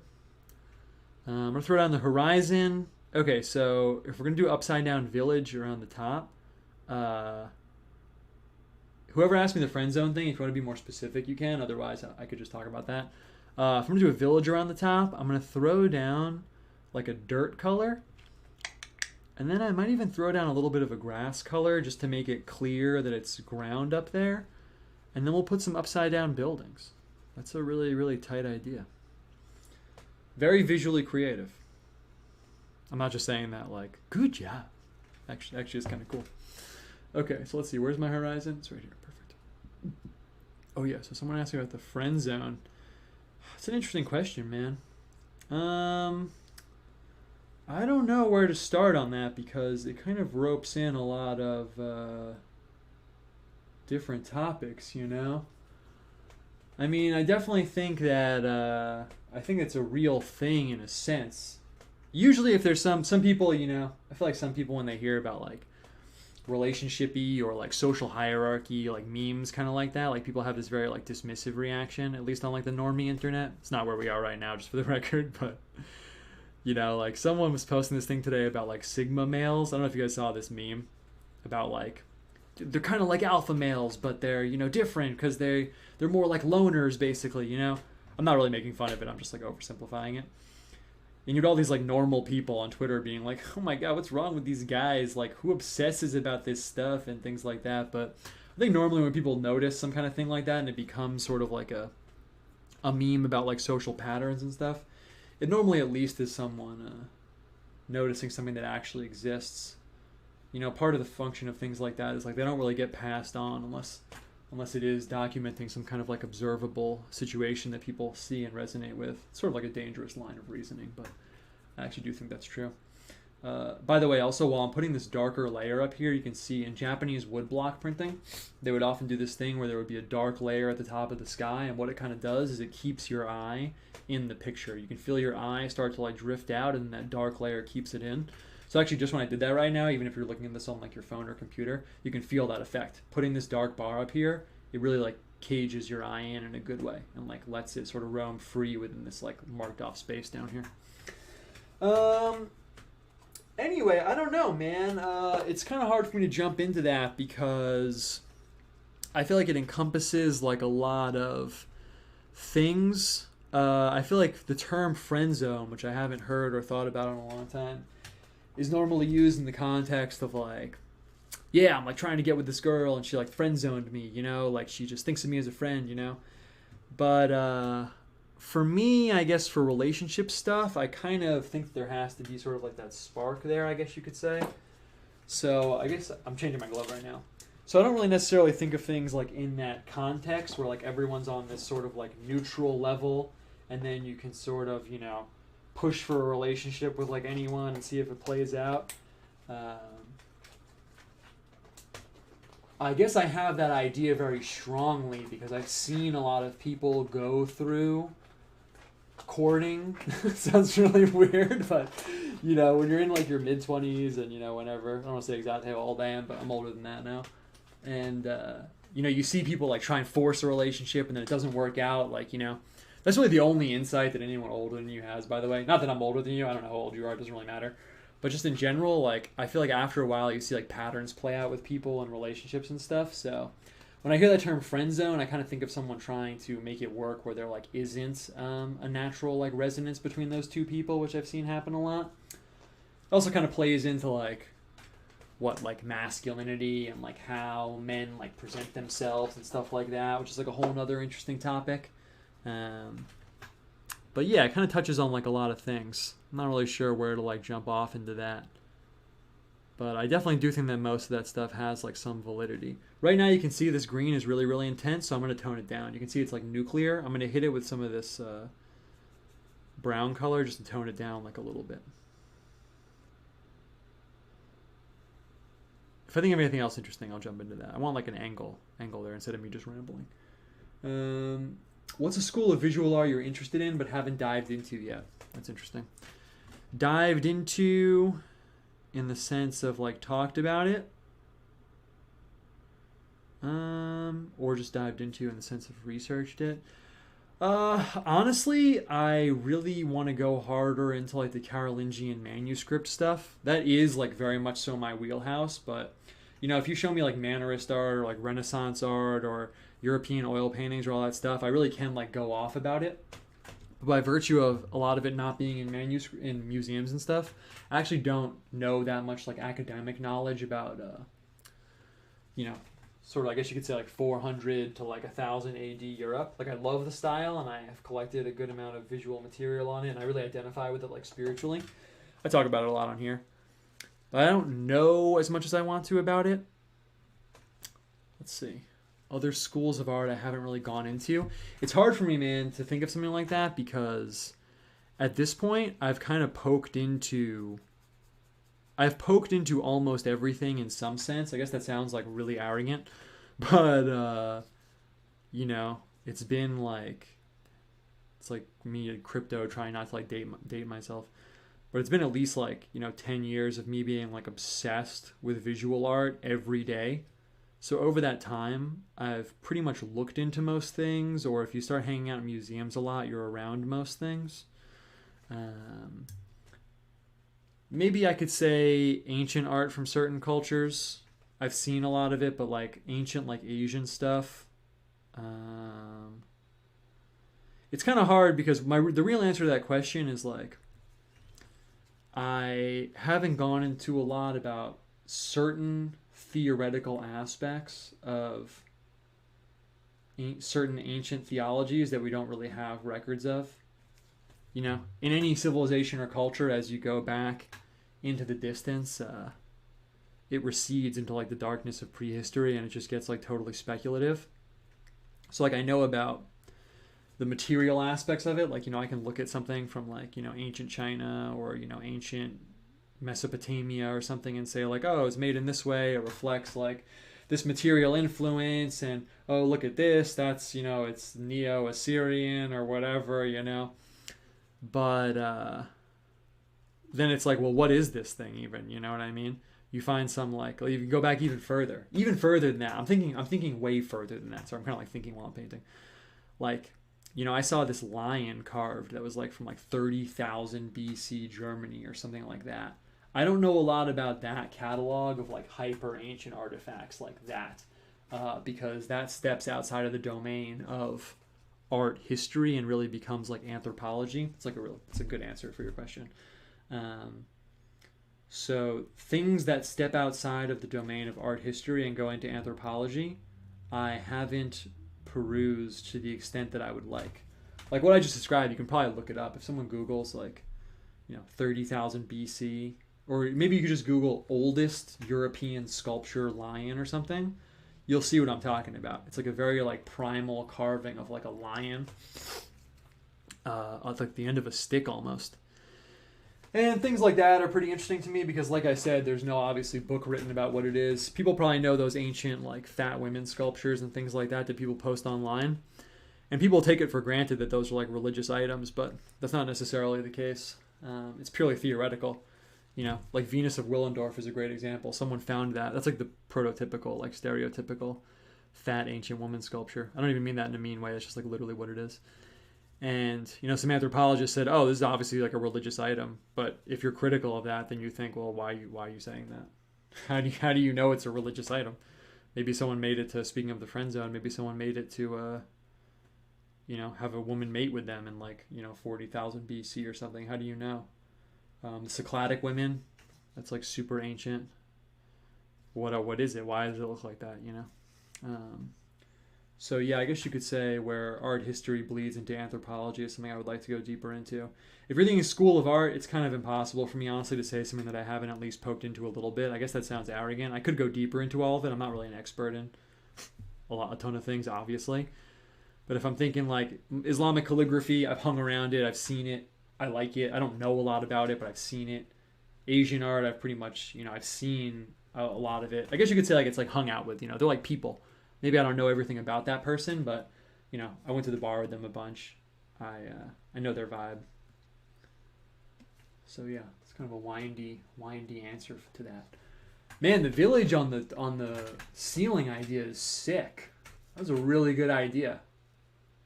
That was a really, really, really good idea. I really like that a lot, actually. And I guess I'm going to make them look a little bit more like houses. That was a good question, though. You have a pretty broad artistic knowledge, obviously. Just curious what could be outside your knowledge base. Yeah, well, so the thing is that the other thing is when you go really hard and deep into art history, it's that classic saying of like, you know, the more you learn, the more you realize you don't know.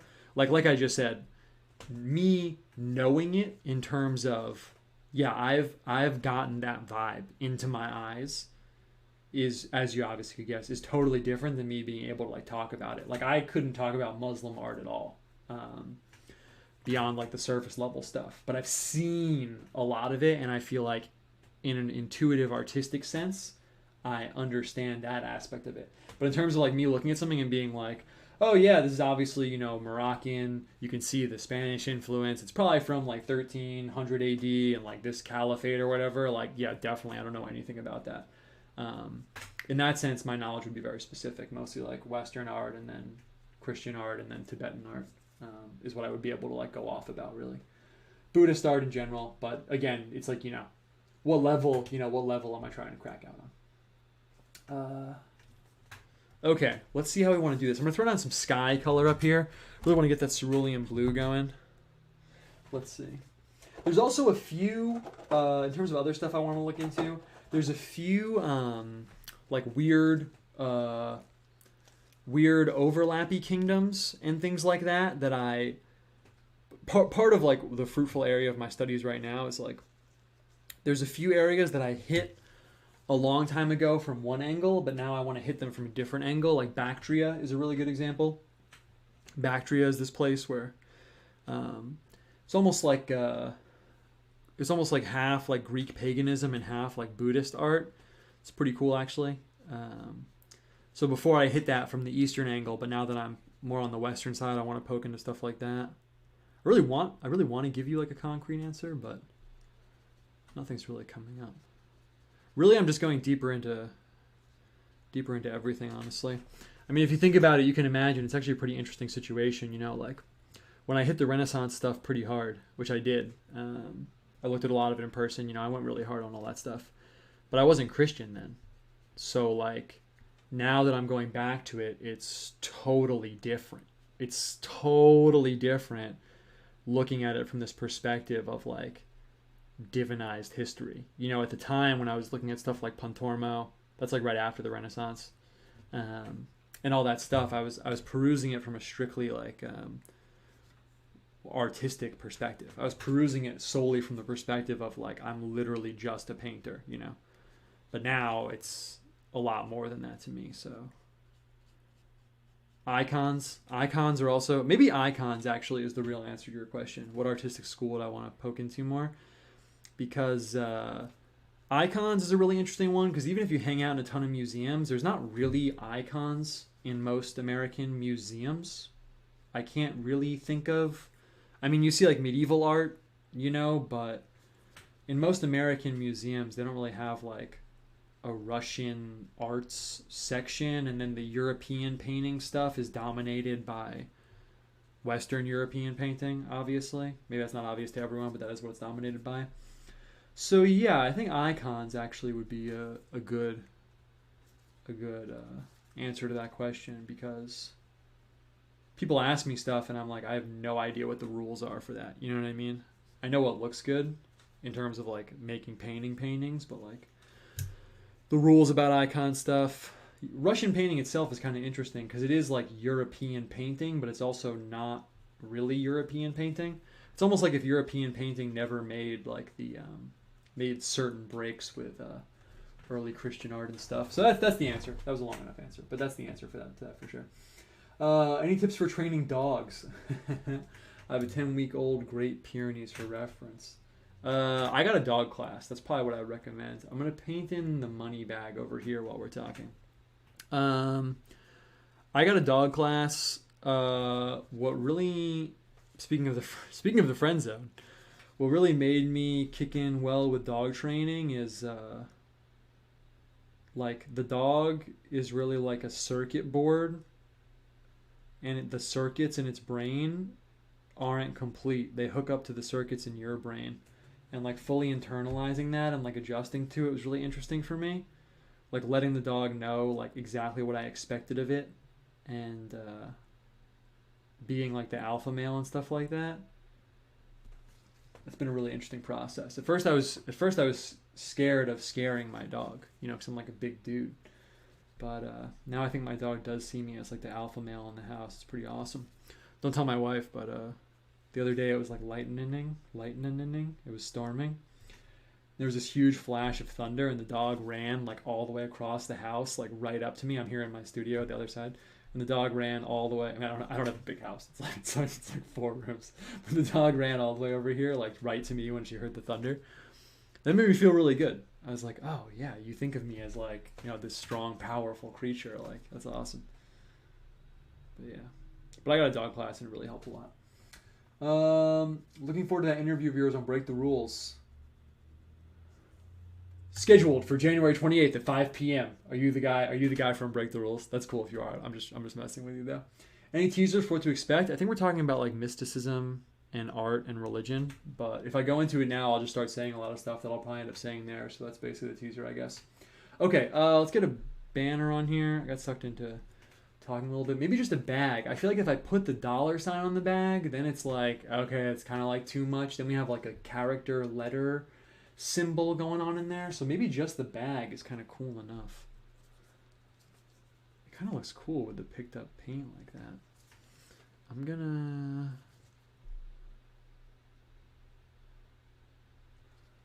Cool. That looks good. I'll come in here with the line. Perfect. Okay. I got to throw down some color behind the cow. This is actually looking sick. This is probably one of the coolest like suggestion ones that we've done so far. Your paintings in small comics, similar to the Carolingian and older art, are lacking shadows. At Owen Cyclops, if you tried pencil art, it seems like it gives the opposite vibe of what you do. Yeah, I've done all the still life drawing and classical drawing and stuff like that. I do the style kind of like intentionally. I could bust out like realistic style. That actually, speaking of you mentioning that is something I want to do eventually. I got some like classical drawing tools. I think it would be cool to do like a classical drawing tutorial stuff and things like that. People would probably be surprised, but yeah, I've done like the, spend 4 weeks like painstakingly rendering like an apple and a cup of water and stuff like that. Part of the reason, since you said it, just because it's interesting for like a meta creative note, lack of shadows and stuff like that. I have shadows in some sense. I'm not trying to like be defensive, but I really gravitate towards like the way of interacting with the picture plane that you see in like medieval art, in icons, in Tibetan art also, which is where everything's kind of like illumined. I read this thing Umberto Eco wrote in History of Beauty about how like it's almost like the medieval painting. The whole space is like completely illumined, and there's like boom, it's like total like luminous covering everything. So in that way, when I do an image, I'm usually not thinking like, oh, it's 3 p.m. What would the lighting be like? I'm thinking in that way, or it's purely graphic, like in the comics and stuff. Okay, I do want to take more questions, but let's see. How are we going to keep moving this along? No one's giving me any suggestions for a minute. So let's see. I guess I'm going to set out on my own then. Honestly, it's looking pretty sick.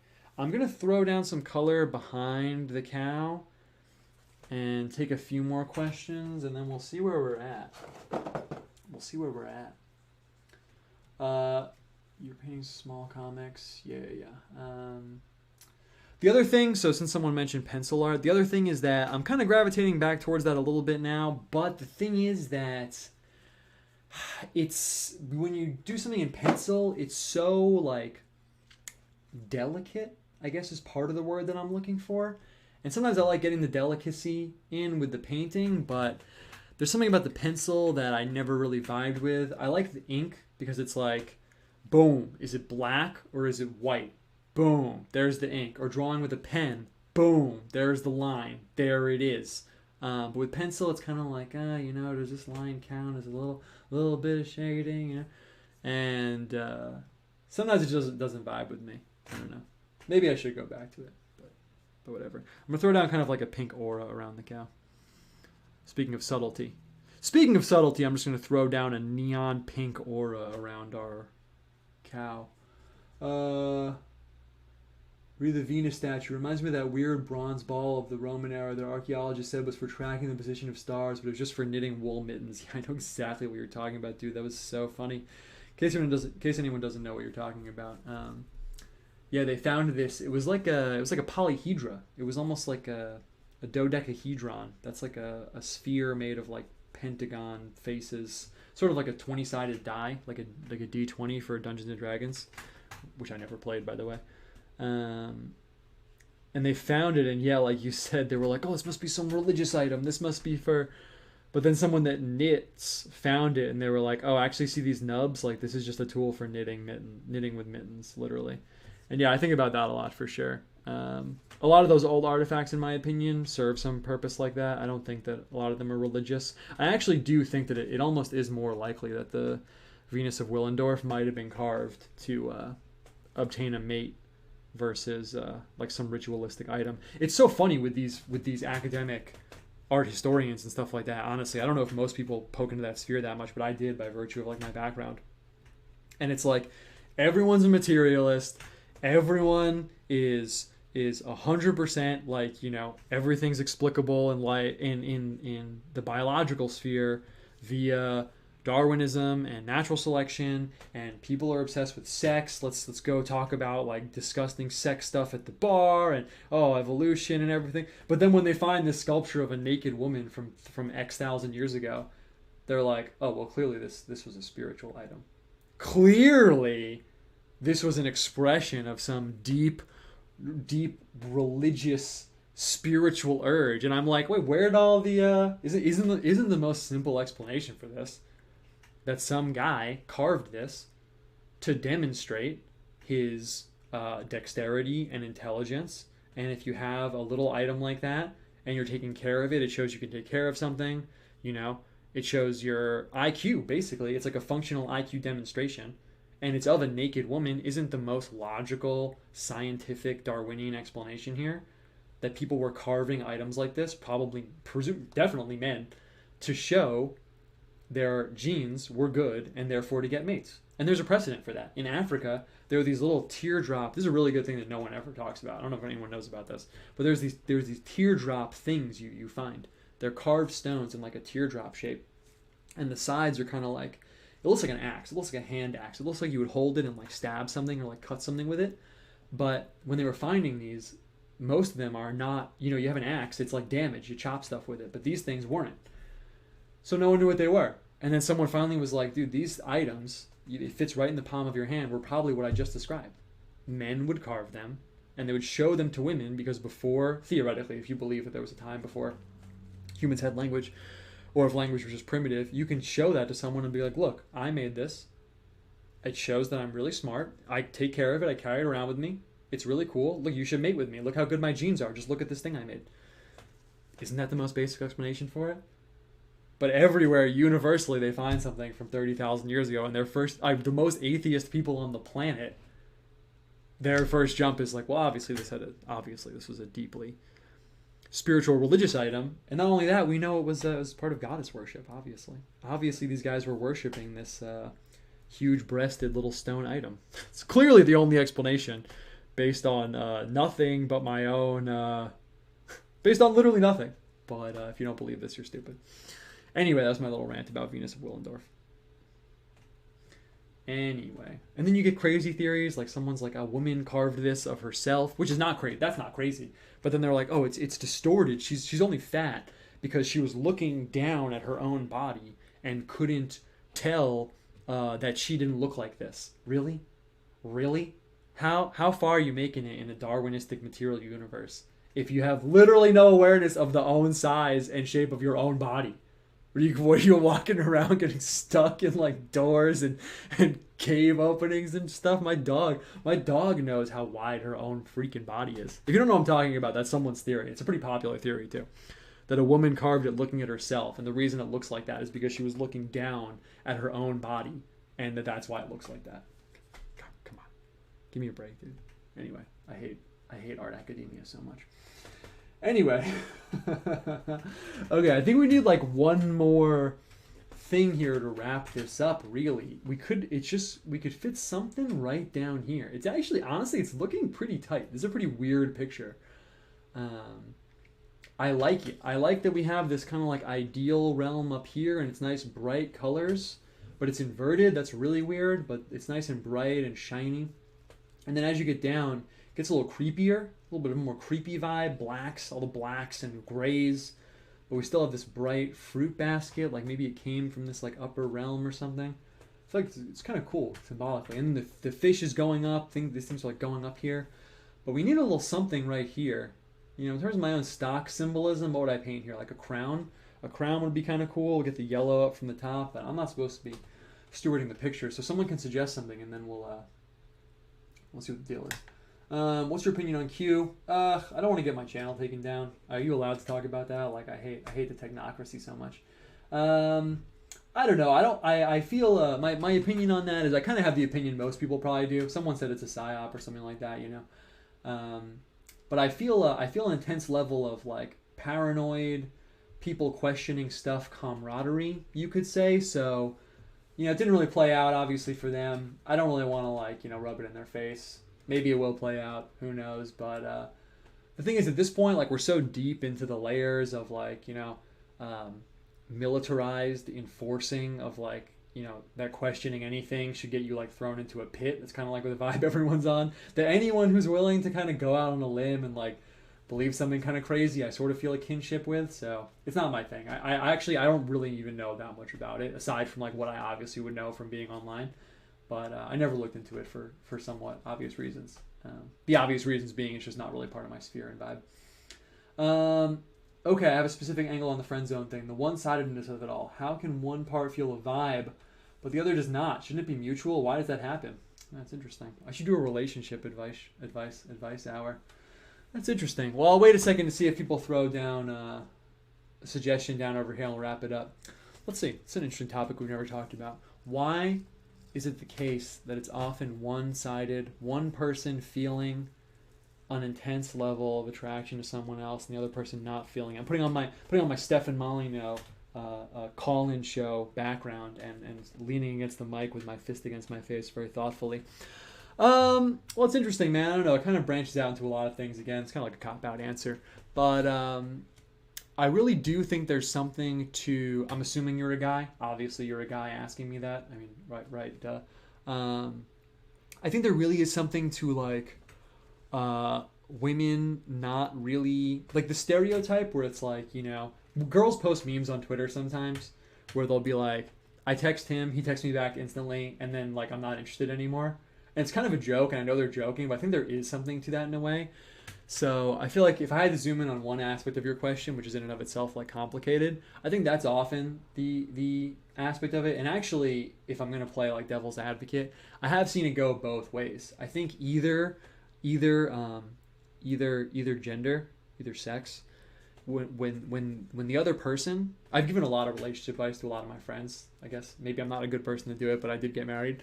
I think when the other person feels that the person courting them, the person coming up to them, has this like void, you can almost say, not in a bad way, but when the two people meet and there's one side who's like, yo, I'm ready, like, let's do it, like, I have this puzzle piece missing and it's you, I'm ready to go, let's do it. People kind of like recede from that because it's so intense. I'm not saying you did that, but I think that kind of, I guess what I'm saying is the imbalance kind of like feeds back in on itself. When the imbalance even starts there a little bit, it becomes very huge. And then I've experienced that also the other way. Like if you're not even thinking about someone and then they are really attracted to you because of it, you know, it's biological stuff, it's spiritual stuff. It's a lot of weird stuff in there. Maybe I'll go off on that a little bit later. Okay, let's see. I want to get to painting the bottom thing in here. A lot of interesting questions, but I'm looking for RKD's running the chat. If there was a high score, he's getting it here. Said a grail. That's interesting. That's interesting. Let's do it. Let's do it. Ooh. Castamere said a little frog. That's interesting too. That's interesting too. Okay, I know what we're going to do. I know what we're going to do right now. I know what we're going to do. Well, you know, I do have something interesting that I worked through recently. Speaking of the friend zone thing. So I don't have like I guess I could come up with like a take on that, but off the cuff I don't necessarily have one. I mean, I could like riff about my large scale feelings about gender dynamics and how they manifest in like the modern dating scene, but I feel like that would be a long road to go down. I'm not sure if it would be fruitful. But something I did try recently, and I want to know if anyone else has any success with this, because you know, obviously I'm very into like, you know, what are we doing here right now? Obviously the whole like symbolic thinking thing and attributing symbolic significance to things. And also, if you follow me on Twitter for a while, you know, I talk about like a mythopoetic kind of view of life. And sometimes I say, when I'm not worried about sounding pretentious, that you can kind of like read your life like a book, you know, the way you would read a book, and like the English teacher stereotype of like cracking out about like, oh, this detail means this and this detail means this. I think you can like read your life in that way. Even to an almost creepy extent. Things do tend to kind of work that way. You know someone. It's like the symbolic details stack up. They're not arbitrary is what I'm getting at. But recently, someone asked me for relationship advice, someone in real life. Someone I don't talk to very often. And I'm going to put a frog down here. Can you see it though if it's right here? Yeah, you can. And I'm going to put it vertically just so we know what it looks like, but also so it matches the salamander. And this guy had kind of like a weird problem, you know. It kind of was like patterns playing it themselves out over and over and over. And I find that really interesting when that happens to people, because on the one hand, like I get it, like I get the whole kind of like stereotypical cognitive psychology approach where it's like, well, yeah, you are the common denominator and you have these patterns and you play them out subconsciously, but like when someone's doing relationship stuff, I still find it interesting because there's a part of my brain that's like incredulous about it. There's a part of my brain that's like, really though? Like, you know, you can take this random person and they've paired up with like, you know, 4 different people and the same thing happens every time. Like, on the one hand, I'm like, oh yeah, of course I get it, duh. But on the other hand, there's a part of my brain that's like incredulous about it. Of course, we all have like patterns and stuff like that, you know, whatever. But So this guy asked me for advice, and I didn't really know what to tell him, because I didn't really get how he could pair up with this girl, and the same thing happened, and then a totally different girl. I can see the girl. I can see the two girls. They're totally different. Same thing happened. Then a third girl. He met this girl online, totally different. I'm looking at the girl, I'm looking at him, I'm watching, and then the same thing happened. And I was thinking about it, and I was like, man, what's the deal? Like, what's the deal with this stuff? And I know the guy. He's not like a weirdo or something. And I couldn't really figure out what I thought about it or what the deal was. So what I did, I actually had never done this before. I don't know why I intuitively had this idea. But I sort of did the inverse of like a mythopoetic reasoning thing, where I took his situation and I said, okay, I'm going to put a drop of milk right here, just because, we took it this far with the udder. We might as well be like kind of weird. Where I took his situation and I said, okay, I'm going to put this in terms of a mythological story. What if I had to put this situation into like the form of a fable? You know what I mean? And like, how would it manifest? So I started sort of looking at it from that lens, and I told myself, well, I guess this guy would, I sort of jumped off from another fable that my wife really likes a lot, where I forget what it's called. Maybe it's called, I forget what it's called. It doesn't really matter. I'm not going to tell the whole story because I don't know how it ends, which is kind of boring. But, I was thinking like, this guy, I guess you could say he, it's almost like it's like night, and he has like a lantern, and he's like attracting people. I guess his archetype, he's almost like a healer in a way, this guy. He likes to think of himself as a healer, really. And he attracts these women, and they, it's like the women are like wounded in some way, and they sense that he has this like healing to give, but then what happens is he kind of like heals them, in a way, but then he needs to be healed also, and it doesn't happen that way. It doesn't happen because the women he's attracting are just there for his own healing ability. That's why they're there in the first place. And I thought, well, if this was a fable, how would I fix that? And I thought, well, I guess the person in this, I'm like oversimplifying a lot, but I was like, I guess the person in this fable would have to stop advertising themselves as a healer. When I saw it in this fabulistic context, I thought, well, then it's kind of obvious. The issue here is that I'm going to put in a like grail kind of cup over here. It was a really good suggestion. I was like, well, the issue here is obvious. This person is advertising themselves as a healer. Therefore, they attract people that are in need of healing. And then when it comes time for them to need to be healed, it doesn't happen because that's not why the people are there in the first place. And I was able to like go like way deeper into the psychological nature of this problem of this person that I care about by putting it in terms of this fable. And I thought that was kind of interesting because I never went that direction. I never used the symbolic thinking in that context, in the other way. I'm always going the other way where I'm like, let's find a myth or something and then see what we can meaningfully take out of it. But I never went the other direction where I was like, well, let's put this in terms of the symbolic language. Let's put this in terms of like a folk tale and see what we can illumine from doing that. And I thought that was really interesting, man. It was one of the more interesting sort of like mental... Man, I can't see this color. Can you see this? I can't see the color. I need like a darker color. I just mixed a whole new yellow and it's way too light. So that was kind of interesting for me, honestly. And I wonder if that's kind of like a fruitful angle for analyzing things. Sometimes it almost like really illumined the nature of the problem so effortlessly. I was kind of surprised by it. So if you're asking me, obviously you're asking me, the friend zone guy. It's not going to be your nickname here, but obviously you're asking me because maybe that happened to you more than once, or maybe it just happened to you. But I think there's something about putting things in those terms that maybe we'll illumine something about the situation. If anyone else has any fruitful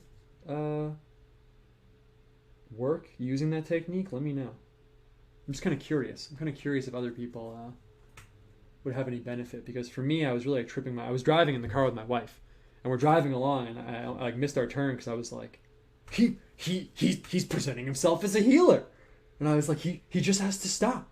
He can't. He's wearing a badge that says I'm a healer, but that's the problem. And she's like, yo, we have to turn here. Like we have to. And I'm like, oh my God, we figured it out, kind of almost. Anyway, though. Kind of a random story, but I thought that was worth going into because, like I said, I had never used the causality of the symbols going in that direction. Okay, so I put this goblet down, but I'm going to have to put down some darker color to so you can't even really see it. So there we go. Man, this looks good. This is a cool picture. And I'm going to put a little drop coming from the lizard into here. I mean, I kind of want it to mirror the drop of milk at the bottom. We got milk and blood. Cool to get some water in here, but you know, can't fit 10 pounds in a 5-pound bag. Nice. This is cool, man. This is cool. It's going really well. See if anyone suggests anything else. It might be done. I can't exactly tell. We could get away with a few of these little details, you know, but I can't exactly tell if we need it. If anyone suggests anything and I'm like, yo, that's perfect. I feel like maybe we do need like one more thing to wrap it up. Speaking of dogs, there's a few books written by an order of Orthodox Christian monks called Monks of the New Skete. Really fun books with some neat dog training techniques. That's really cool, actually. I think there's a competition within that field for all findings to be important. It escapes them that people just like to make beautiful things for their own life. Yeah, it's true. A grail, yeah, we did that. Little frog, yeah, we did that. Any recommended reading for getting to the vibe of stories and fables like those? It's a good question. If anyone has any other suggestions, let me know. Otherwise, maybe we'll... Oh, boom. I just saw it. You know what the other thing we need is? Oh, dude, this is it. This is going to be it right here. This is going to be it. We need... There's one more place a drop could be coming from. And you know what it's going to be a drop of? I was thinking blood and water, but the picture, it's not about blood and water. You know what it's about? It's about milk and what? Pop quiz. Milk and what? Oh, you can't even see the color I'm mixing. Wow, it really is. Oh, you can't see the color I'm mixing at all. All right, you're not gonna know then. It's too far down. I got this big palette, but now it goes off the screen. Milk and we got a bee. Yeah, people know. People are saying it in the chat. I'm gonna put a drop of honey underneath the bee. This is perfect. Oh, it's even the perfect color. Oh. Boom! Man, that is satisfying. That was really cool. This is a really good picture, guys. It's really good. It's really cool, honestly. Okay, let me see if there's anything else I should address in the chat. I think I kind of answered all the questions. Bullfrog. Oh, yeah, let's see. Someone asked for book rec. Oh, yeah. So this is the other thing about sort of creative stuff, as long as we're being casual. When you're working on a picture or something, I don't know how it is for other forms of art. For picture, I can definitely say this is the case. You got to look away for a minute. So I'm just going to kind of like not do anything dramatic, but I'm just going to look away for like 10, 15 seconds, and then I'm going to look back at it. So I'm going to take that time to answer the question. What was it? Any recommended reading for getting the vibe of stories and fables like those? Honestly, if you hit me up on Twitter, I can give you a better answer because... that type of thing is really something that my wife is into more than me, honestly. She like reads more like folktale-y stuff, and I never really got hard into that realm. I'm more of like a mythology guy. But if you hit me up, I can give you a better answer on Twitter. Off the cuff, I think that just in total general, the book we were using before, where is it? It's called Book of Symbol. Where's the book? How did I lose like a huge freaking book? This book is a really good book to get a window into what archetypal symbolism is. It's not a book like you saw, it's like an encyclopedia, but I think this is a really good window into that. Otherwise, I can't really tell, man, because really it's just like looking up a lot of folktales and mythology and stuff and doing your own kind of analysis of it. Personally, if I were you and you're asking me that, I would just, any culture or vibe or realm that you're interested in, I would just go find the tales for that time and place and look into them and just think more deeply about them. And then you can also read up on the symbolism of them and things like that. I'm sure you could find like an introduction to folklore and stuff like that, but like, I don't know, maybe you're Catholic. There's the Golden Legend. That's the story of saints. It's not exactly folk tales, right? Those things, a lot of them, I mean, depending on who you ask, all of it happened, some of it happened. Some of them are like fable-y though. In case people haven't read it, I'm not trying to be offensive. Some of them are written in a very fabulistic fashion. Maybe you're Italian, you find like Italian folk tales like Pinocchio or something is like that. Maybe you're American, you want to look up, I don't know, American folk tales or European ones or Korean ones, or, you know, you can kind of go forth from anywhere. So it's kind of hard for me to pin down one specific rec. That's kind of my answer there. And then sometimes when I'm doing dishes or like cleaning my house, I'll listen to talks about like symbolism and stuff like that. If you don't know anything about Jung and Carl Jung and stuff like that, he's not really my vibe, but I think it's a good place to start sometimes. Joseph Campbell is really good if you don't know anything about like comparing myths and things like that. He's like the main guy. But personally, once I get your feet wet in like, oh, there's like a deeper themes going on here, I would just read them yourself. I mean, you can sit down and read the Epic of Gilgamesh. That's a really good one to start with. You can sit down and read these things, and then, you know, when you're reading the Epic of Gilgamesh, and, you know, there's Enkidu, and Enkidu is everyone in the chat should read Epic of Gilgamesh, by the way. When you're reading Epic of Gilgamesh, and there's, you know, Enkidu, and he's this guy, and he goes through the forest, and he runs with the deer. You know, he runs with deer and hangs out with deer, and then one day a woman comes and seduces him, and he has sex with the woman. But then when he goes back to the forest, the deer run away from him, and he can't run with the deer anymore. I mean, you could literally just sit there and think about it. I mean, you could look up what someone else has to say about it, but you could also just like think about it. And once you start thinking about stuff like that, you naturally kind of like go deeper into it. I'm not saying it's bad to like see what other people have to say, but it's more like the opposite. People sometimes will spend their whole life reading just things other people have to say about stuff and never read the actual stories and stuff. So it's kind of my recommendation there. Depending on your vibe, you can start wherever you want. Add in a mystery object. It's an interesting suggestion. Let me see. I don't know. It's so balanced right now. I might just leave it, honestly. I think I might just leave it. We could get one or two more things up here, but then I'm going to get worried that... So I just came back to looking at it. We could get one or two things up here, but the thing is, I don't want to make it a situation where the visual density, when you're doing images and stuff, you want to think about the visual density. Right now we have like very dense, and then kind of dense, and then like sparse up here. If I start putting stuff up here, I'm going to worry about like coding it in like a uniform visual density.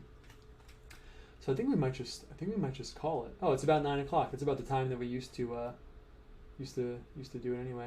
Okay, let's see. The final notion. I could put a crown on the cow, but I put a crown on freaking everything, honestly. As long as I'm being honest with you guys, sometimes I know I've said this before, sometimes I do things in my art, and internally I'm like, oh yeah, cool. Millionth time you've done that, buddy. And I'm trying to like mix it up now. Cool, man. I think this worked out really well.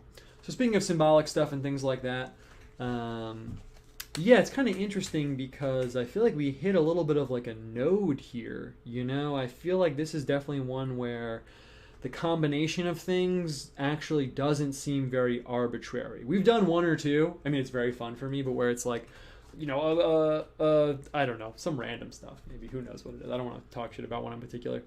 They've all been good, honestly.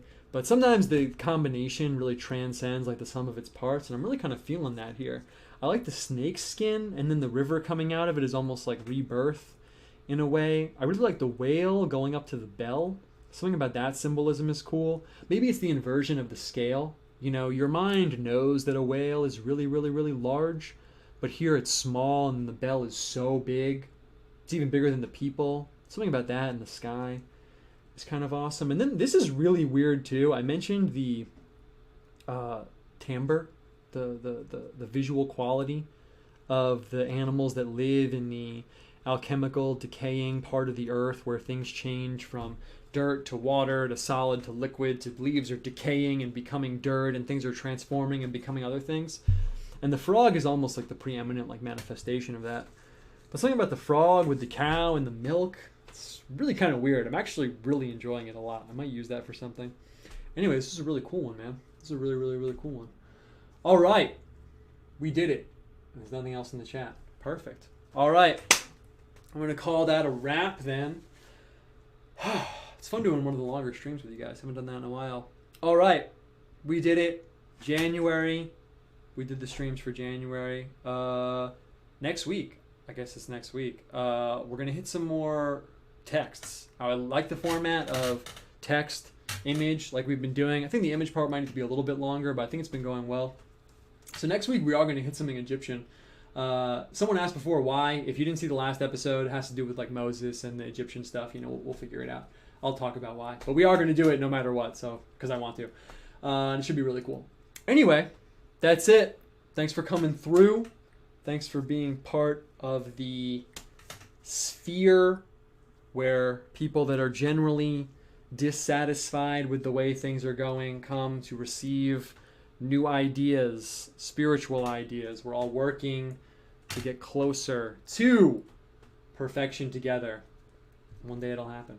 But not today, but one day. Maybe tonight for you, but not for me. Anyway, that's it. I need an outro. I don't have one though. Maybe next time I'll play an outro on my bass. I'm going to press that end button and we return to real life, and I will see you guys on the internet where we all hang out together. Thanks for coming through. See you guys later.